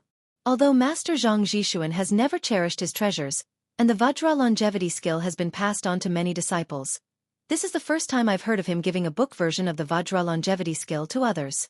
You should know that this is a top cultivation method that can only be passed on to outsiders. When Li Yundong heard this, his respect for Master Zhang Zhishuan increased by another level. He told him about his encounter with Zhang Zhishuan with emotion, and then said, "The reason why I called you here is that I was afraid that something would happen to me when I was wandering in the sky. At that time, no one would protect Xueqi, and no one would protect me. That's why I asked you to come. Since you're here now, you might as well leave one of you to guard me. I've long wanted to try this realm of wandering in the sky and doing nothing in the void." For a cultivator, getting a precious cultivation method was no different from getting a drug addict. Zi Yuan, Su Chan, and Zhou Qin naturally understood Li Yundong's current itch. Zi Yuan smiled and said, "It's okay. We're here. You can rest assured and meditate. Leave it to us." Li Yundong chuckled and said, "Well, since you're all here, what else do I have to worry about?" As he spoke, Li Yundong turned his head and nodded to Zhou Qin. Then, he smiled at Su Chan and sat down cross-legged on the spot. Soon, he entered an extremely deep meditation. However, not long after Li Yundong entered meditation, Su Chan suddenly let out a cry and exclaimed in a low voice, "Oh, what if Yundong's mind is wandering and he forgets to come back?" Zi Yuan chuckled and said, "No, although it's dangerous for the primordial spirit to travel, with Li Yundong's willpower and strength, he will definitely be able to avoid danger. It's just a matter of time before he wakes up." Su Chan looked at her eagerly and said, "Yes, but what if, when the ceremony of your Linggong sect begins in 10 days, Yundong still hasn't woken up? What should we do? What if Yundong hadn't woken up by the time the Japanese came over? What if the mystical silver fox really appears at that time and Yundong still hasn't woken up?" Su Chan asked 3 questions in a row, which immediately made Zi Yuan and Zhou Qin, 2 women who were usually calm and had a lot of ideas, dumbfounded. The 3 of them looked at each other and thought in unison, "Yes, what should we do if all of this comes together?" Chapter 673. Su Chan's words made Zi Yuan and Zhou Qin speechless. When they came to their senses, they smiled bitterly together. Zi Yuan sighed softly and said, "There's nothing we can do about it.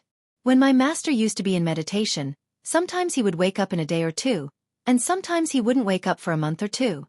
He didn't eat or drink at all, as if he was in hibernation." Zhou Qin asked in confusion, "Can't you wake him up?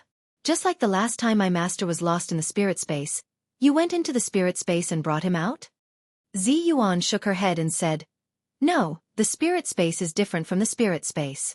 No matter how big the spirit space is, there is still a limit.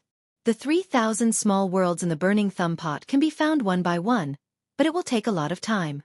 However, the spirit space is equivalent to placing a person's yang spirit energy in the vast universe.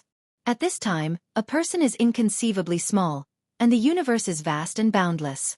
Not only is it easy for cultivators to get lost, even if I want to find Li Yundong's yang spirit, I can't start, because I don't know which corner of the universe his yang spirit will fly to." Zhou Qin couldn't help but be shocked. "Then if we forcibly wake him up, it's useless?" Zi Yuan sighed and said, "If we forcibly wake him up, it's very likely that he will be possessed by the devil. In the past, when my master was in a trance state, it was martial uncle Yan Feng who stood guard by his side. Sometimes it was only a day or 2, but sometimes it was as long as a month or 2, and Sherbo Yan Feng had to guard him for a month or 2. As she spoke, Zi Yuan said to Zhou Qin, "By the way, you should have heard of a poem. It's called, 'Under the Pine Tree I Asked the Boy,' saying that master had gone to pick herbs, only in this mountain, deep in the clouds." Zhou Qin laughed and said, "Of course I know this poem, but Zi Yuan Yub." Zhou Qin was also a very smart person. She quickly came to a realization and said, "You mean, master is now in this kind of situation of, only in this mountain, deep in the clouds?" Zi Yuan nodded and said, "Yes, Li Yundong has now reached the level of the Jinshin phase. His small universe and the universe of heaven and earth have begun to slowly understand each other and integrate with each other. This process is the process of picking herbs. We all know that he now exists in this universe, but we don't know where he is. Therefore, this poem is actually a kind of cultivation poem that hints at the realm of cultivation. Xueqi sighed with emotion and said, "No wonder Taoism has declined so much. When I read the Taoist classics before, my biggest feeling was that all kinds of Taoist cultivation classics were really mysterious and illusory. The worst thing was that the great cultivators in the past liked to use all kinds of metaphors to describe their cultivation methods. As a result, if future people followed the ancient books to cultivate according to the pictures, it was easy for them to go astray because of misunderstanding and become possessed by the devil. Unless there was a famous teacher to guide them, they might not be able to find the great way and cultivate the real method in their lifetime. Alas, I didn't expect this well-known poem to be a poem about cultivation." Zi Yuan chuckled. Jia Dao used to be a monk, so he can be considered half a cultivator. As for when Li Yundong will wake up from his meditation this time, it will depend on his luck. Now that the situation is so urgent, I think he also can't wait to improve his cultivation method, so he chose to meditate at this time. Xueqi asked, "What if the Linggong sect holds a succession ceremony at this time?" There was a flash of sadness in Zi Yuan's eyes, but she quickly smiled and said, "The sect leader is just an illusory cloud. It doesn't matter if you miss it." Su Chan, who had been listening to their discussion about cultivation, suddenly said, "Sister Zi Yuan, Sister Xueqi, why don't I take care of Yundong, and you two go take care of President Chao?" Xueqi immediately shook her head and said, "Su Chan, I'll take care of Master. You and Zi Yuan will take care of President Chao." However, Zi Yuan clapped the Vajra longevity skill in her hands and said, "With such a precious treasure in front of us, don't you want to learn and practice it?" Su Chan blinked and said, "Wasn't this passed on to Yundong by Master Zhang Zhishuan? Can we practice it?" Zi Yuan smiled and said, "Since Master Zhang Zhishuan passed the classics to Li Yundong in written form, it means that he is not afraid of the Vajra longevity skill being spread out. On the contrary, I think Master Zhang Zhishuan also wants to spread this set of cultivation methods to the world. We mustn't let him down. He doesn't just give a set of ancient books to everyone he meets. This kind of opportunity doesn't come by all the time." Xueqi took the Vajra longevity skill from Zi Yuan. At first, she looked through it casually, but the more she looked at it, the more excited she became. After reading for a while, she suddenly closed the book, gritted her teeth, and said, "No, I can't read it anymore. If I read it again, I also want to meditate." Zi Yuan chuckled and said, "How about this? One of us will take turns staying here to practice cultivation methods while guarding Li Yundong. The other two will be responsible for taking care of Chao Kefi. What do you think?" Su Chan clapped her hands and laughed. Good, that's a good idea. I'll take care of her for the first day." Just as Zi Yuan was about to speak, someone suddenly knocked on the door. Xueqi turned her head and shouted, "Come in, the door is not locked." After a while, the door was gently pushed open, and half of a beautiful girl's body poked through the door. She said weakly, "Li Yundong, isn't he in this room?" Zi Yuan took a look and saw that this girl was Lu Feier, the big star who had come with Yin Mengfan to congratulate the opening day of Desanxian. She smiled slightly and said, "Li Yundong lives here. What can I do for you?" Lu Feier looked at Zi Yuan with a face full of curiosity and muttered in her heart, "It's really strange. I should be the one asking you this, right? Why did you suddenly come here so early in the morning? Did you spend the night here? Tiske, this immortal Li is very romantic." However, she also knew that Li Yundong's relationship with them was far more distant than hers, so she smiled politely and said, "Our crew is already downstairs. It's about to go out. I came to ask if Li Yundong has gotten up. Didn't he say that he would go with us?" Zi Yuan laughed. She turned her head and said to Su Chan, "Su Chan, you stay here and guard Li Yundong. I'll go with Xueqi first." Su Chan nodded obediently and giggled. "Then I'll go take a shower first." After that, she tied her head up and rushed into the bathroom excitedly. Zi Yuan and Xueqi looked at each other and nodded. They walked to the door, and Xueqi smiled politely and reservedly at Lu Feier. "Miss Lu Feier, let's go. My master told me to take care of you." Lu Feier had seen that Zhao Yuzhen had been scared away by Li Yundong before. She had expected that Zhao Yuzhen would not appear in front of them again in a short period of time. Therefore, she had run up early this morning purely to find this mysterious immortal Li, out of admiration. She wanted to spend more time with him. But who would have thought that she would see 3 stunning beauties in Li Yundong's room early in the morning, and each of them was as beautiful as her own. This really made Lu Feier feel very depressed. Although Lu Feier was unhappy, she was well cultivated. She didn't show it on her face at all. She smiled politely and brightly and said, "Well, welcome to our crew." As she said this, she led the 2 of them downstairs. Zi Yuan was relatively cold when dealing with people. When she met people from the secular world, she would not speak if she could. If it weren't for Li Yundong, she would not have set foot in the mortal world at all. Xueqi, on the other hand, used to be a maverick girl from a noble family. When she was enthusiastic, she was as hot as fire, and when she was indifferent, she was as cold as ice. Especially after cultivating, her temperament had become like a winter plum in the snow. At first, Lu Feier would talk to the 2 of them from time to time, trying to find something to talk about, but Zi Yuan and Xueqi were very cold when they met strangers. Although the 2 of them smiled politely every time they spoke and answered politely, from their eyebrows and temperament, there was a kind of otherworldly aura that was superior to all living beings. Slowly, Lu Feier felt very bored as she spoke. She turned her face away in disappointment and stopped talking to Zi Yuan and Xueqi. She thought to herself, "You're so annoying. What is Immortal Li doing? It's so boring to face these 2 icy beauties." After they went down to the entrance of the hotel, Lu Feier saw Xueqi waiting at the door. She suddenly seemed to breathe a sigh of relief and quickly ran toward Xueqi, saying, "I don't know what your little enemy is doing." He found 2 beautiful women to be his stand-in. "Look, they are all acquaintances. You've seen them before." Xueqi looked over and was shocked. She quickly glared at Lu Feier and said, "What little enemy? How can you say such things? Nonsense."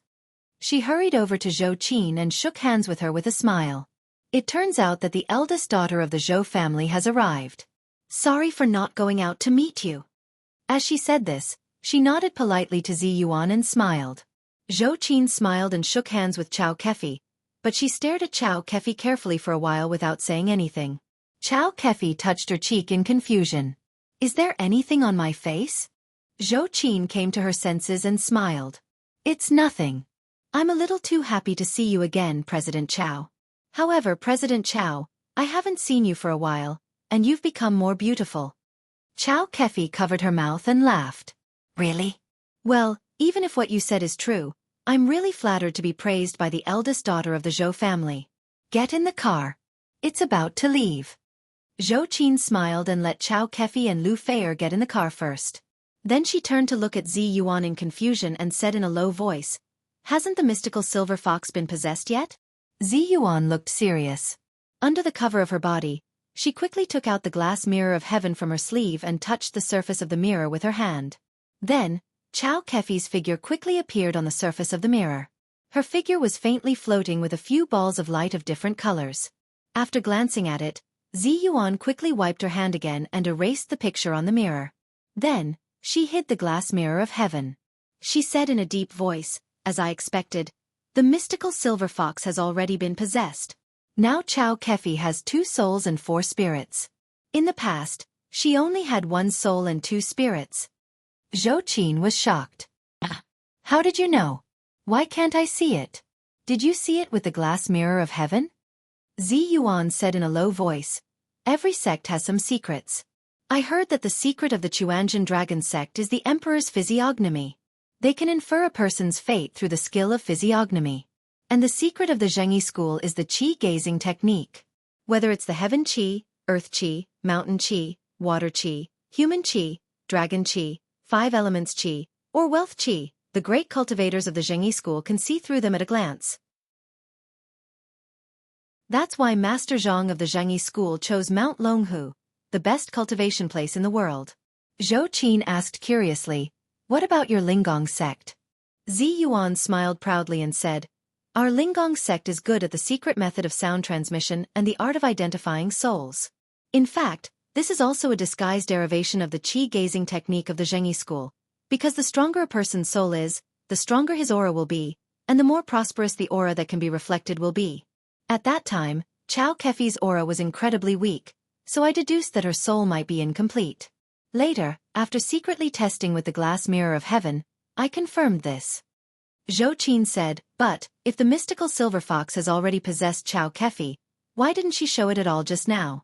Could it be that the mystical silver fox was born to be so good at acting? It's impossible, isn't it? Everyone can't be like Yen Feng, can they? Ziyuan shook her head and said, I don't know. Maybe, the divine sense and memory of the mystical silver fox haven't awakened yet? Xueqi was stunned. What will happen if it awakens? What about Xueqi's divine sense and memory? Or, what will happen to Xueqi? Ziyuan's face darkened slightly. It's very simple. There can't be two tigers on one mountain. Once the divine sense and memory of the mystical silver fox wake up, Xueqi's divine sense and memory will be mercilessly erased. The mystical silver fox is definitely not a soft-hearted person. Besides, if it were you, after being sealed for more than 1,000 years, would you politely give up the body of your remnant soul when you suddenly wake up? Xueqi's face darkened slightly. She said with a worried look, oh no. If the mystical silver fox just wants to seize Xueqi's body, then we can help Xueqi's memory and divine sense rebuild her body. But if she wants to erase Xueqi's memory and divine sense, isn't that too much? If Master knew about it, he would never agree. Ziyuan naturally knew what kind of person Li Yundong was. She looked worriedly at Xueqi, who was talking happily with the rest of the crew in the car, and said in a low voice, yes. If Li Yundong finds out, what will he do? In addition, I'll make a friendly advertisement and recommend a book of my friend, ttp://1 Blood Evil Heavenly Demon. 10 years to build the foundation, 100 years to refine pills, and 1,000 years to ascend. Why? Is it to break the shackles of fate, or just to live forever? Chapter 674. While Ziyuan and Xueqi were worried, Ruan Hongling and the little foxes were carefree at home in Tiannan City. Early in the morning, Ruan Hongling got up early. She was yawning as she walked out of the room and was about to go to the bathroom when she saw several little foxes sitting in the living room. Their faces were full of interest as they watched the soap opera with relish. Ruan Hongling had been with these little foxes for a long time, and she knew that they were no different from ordinary little girls. They were even more innocent and had no idea of the dangers of the world. At this time, Ao Wushuang was not there. Before leaving, Ziyuan had specifically asked Ruan Hongling to help take care of the Fox Zen school. Ruan Hongling had been taken care of since she was a child, so how could she be willing to take care of others? But even so, she had no choice but to take on the responsibility, because the entire Fox Zen school was almost empty now. Although Chao Yi and Lu Yuehong were also considered seniors of the Fox Zen school, when it came to fighting, Ruan Hongling, who had the immortal red silk handkerchief in her hand, had extraordinary combat power. Even if Chao Yi and Lu Yuehong joined forces, they might not necessarily be Ruan Hongling's match. Ruan Hongling walked to the living room and looked at the little foxes sitting on the sofa. Seeing that there were only 5 of them, she asked, "Where are the other 2?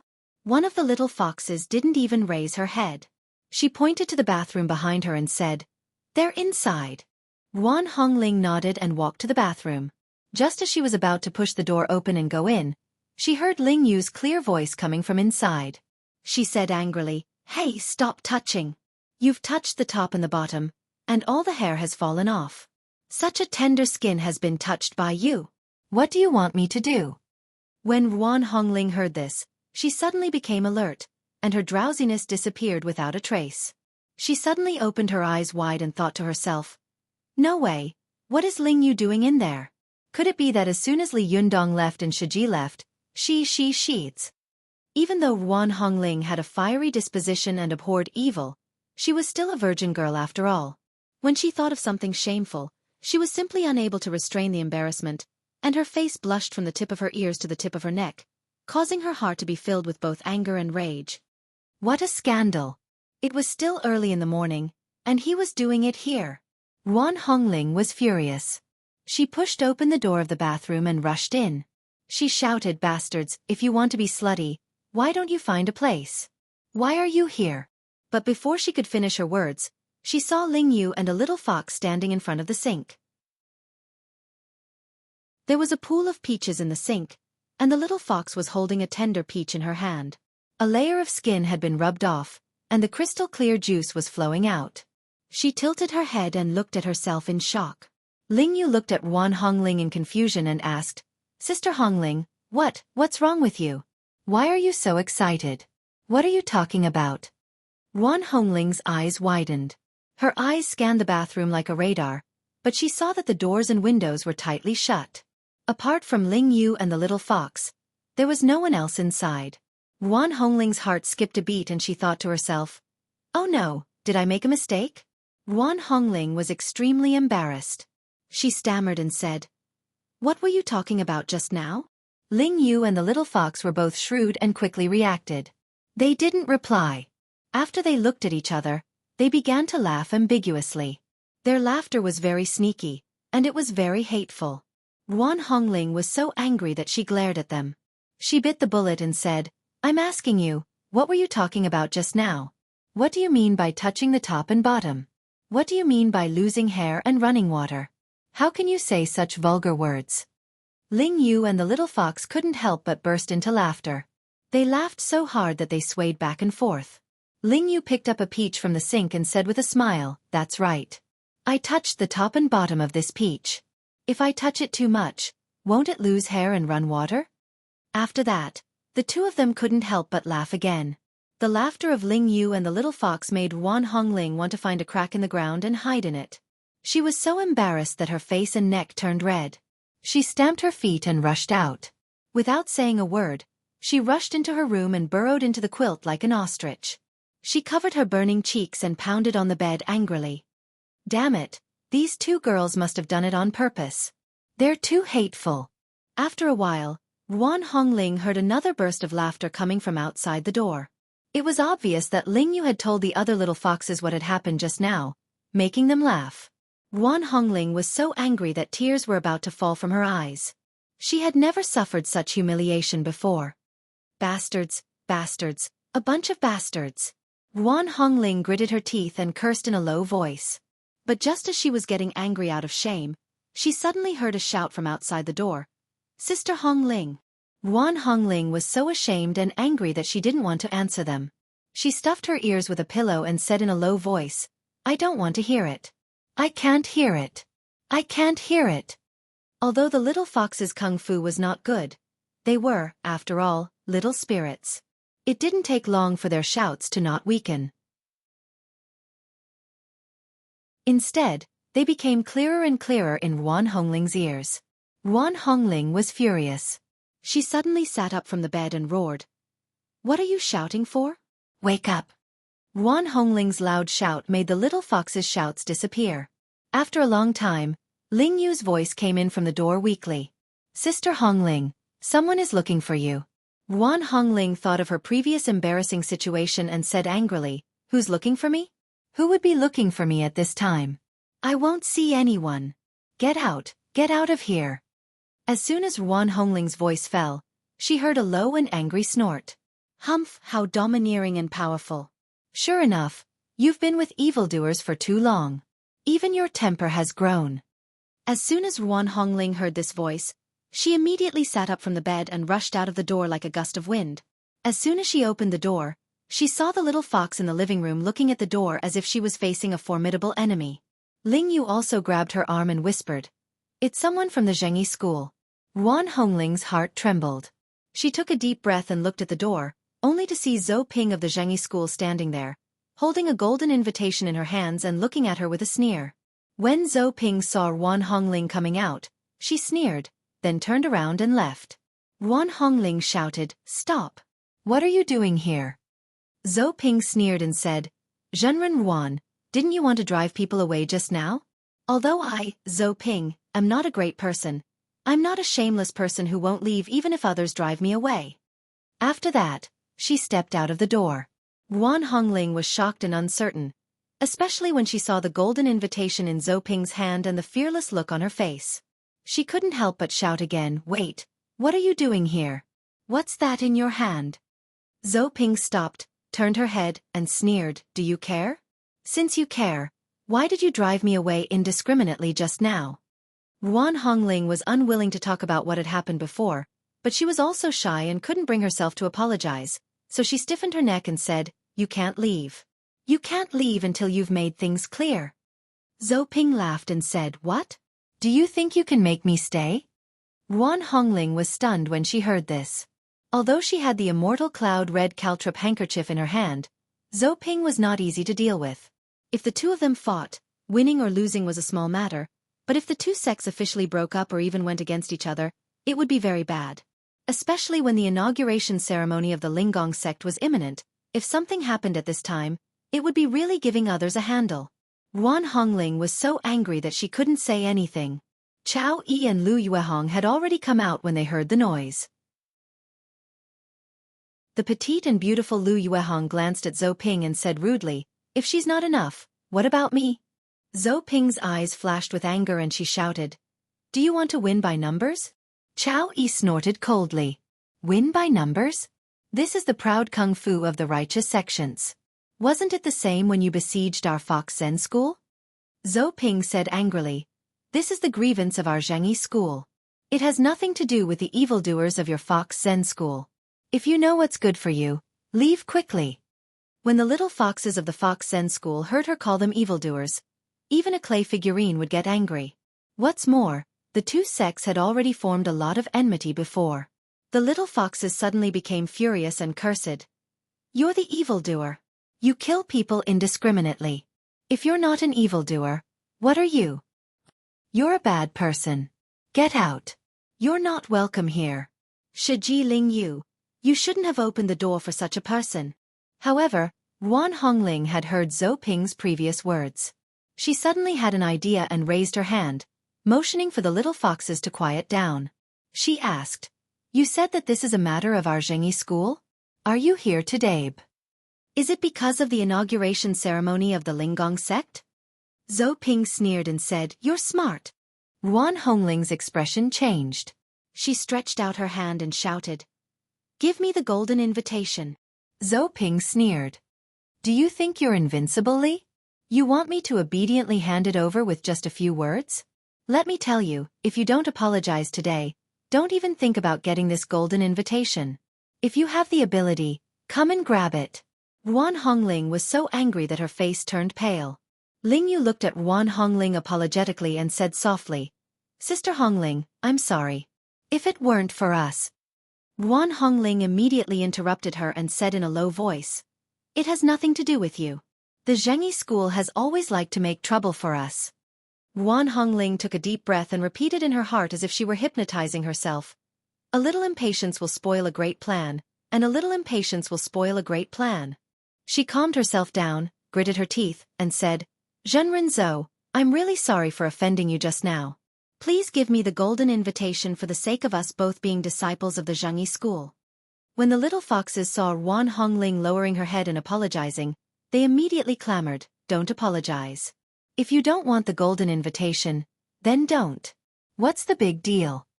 Xueqi laughed and said, "It's not a big deal. It's just that without this golden invitation, you won't even be qualified to attend the ceremony of the Linggong sect. Moreover, I, Xueqi, traveled thousands of miles to deliver the golden invitation, but I was scolded and sent out. If this news gets out, how will all the cultivators in the world view your Linggong sect? Your Shiji Zi Yuan still wants to be the next leader? Bah! Stop dreaming." Ling Yu jumped up and said angrily, "It was just a misunderstanding. Sister Hongling was just joking with us." "Who told you that?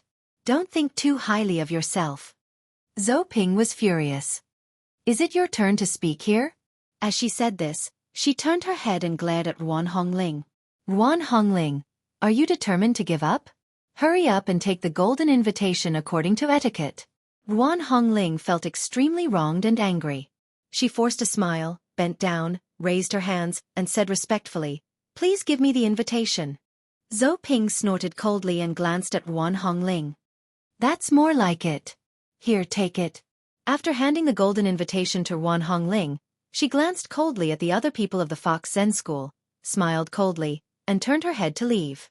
After she left, Ruan Hongling straightened up and stared at the golden invitation in her hand. For a moment, she thought of how she and her Shiji had been living alone all these years. They had been guarding the Linggong sect, which was declining day by day, and had suffered the harassment and contempt of some people of the Xueqi school. Especially last time, Zhang Ling and the others of the Xueqi school had ransacked the cave of the Linggong sect in front of her, and even the souls of Yu Jiao and Zhuang Rong had been taken away. Such a great humiliation was really unforgettable. Thinking of this, for a moment, Wan Hongling felt sad. Her tears fell, splashing on the golden invitation drop by drop. The crystal tears rolled on the gilded invitation and fell to the ground. The little foxes on the side couldn't help but think of their own sex when they saw this. They felt the same way and began to cry. Ling Yu comforted Wan Hongling in a low voice. "Sister Hongling, don't cry. When the inauguration ceremony of the Linggong sect comes, we will definitely ask our leader to stand up for you." The other little foxes also said in unison, "Yes, we support you, Sister Hongling." Lu Yuehong and Chao Yi also said resolutely, "The Zhengyi school has gone too far. Hongling, don't worry. We will definitely help you and Zhenren Zi Yuan." Wan Hongling wiped her tears and forced a smile. "It's okay. Don't worry. You don't have to worry about us. Come on, let's watch TV." Wan Hongling quickly wiped her face, sat down on the sofa, and said to the little foxes with a forced smile, "Let's not talk about these unhappy things. Let's watch TV." As she said this, she pressed the remote control and changed the channel while asking, "What do you want to watch?" Although the little foxes were heartless, they still knew what was going on. They said one after another, "Sister Hongling, we'll watch whatever you want to watch." Wan Hongling's heart was in a mess. There was nothing she wanted to watch, so she changed the channel aimlessly. The other little foxes also followed her thoughts and watched her change the channel. When they saw something they wanted to watch, they opened their mouths but swallowed back their words. But suddenly, Ling Yu grabbed Wan Hongling's arm and said, "Hey, Sister Hongling, turn back the channel. I seem to have seen a piece of news." Wan Hongling was shocked. She came to her senses and rewound 2 channels. Suddenly, she saw a group of Japanese people worshipping and burning incense at the Cold Mountain Temple on the TV screen. This group of Japanese people was holding many banners and flags, and one of them was the most conspicuous, which read, "The Pioneer Group of the Friendly Exchange of the Japanese Cultivation World." After what had happened at the last Taoist Assembly, Wan Hongling had become a lot more vigilant about the cultivators of the Japanese cultivation world. When she saw this scene, she was suddenly stunned. She thought to herself, there are many traditions of communication in the Japanese Buddhist world, but many of these people are wearing the clothes of Shintoism, and some are even wearing the clothes of Yin-Yang masters. They are not Buddhist cultivators. How can they have a friendly exchange? Not only was she confused, but the little foxes also looked at each other in dismay. Ling Yu laughed and said, "Last time at the Taoist assembly, there were 3 Japanese people, one old, one young, and one young. This time they came as a group? Do they think they are playing a large-scale game?" Ling Yu had been involved in the mortal world for a long time, and she knew more about fashionable things than ordinary people. Her casual words immediately made the other little foxes giggle. It doesn't matter how many people come. The sect leader alone can take care of all of them.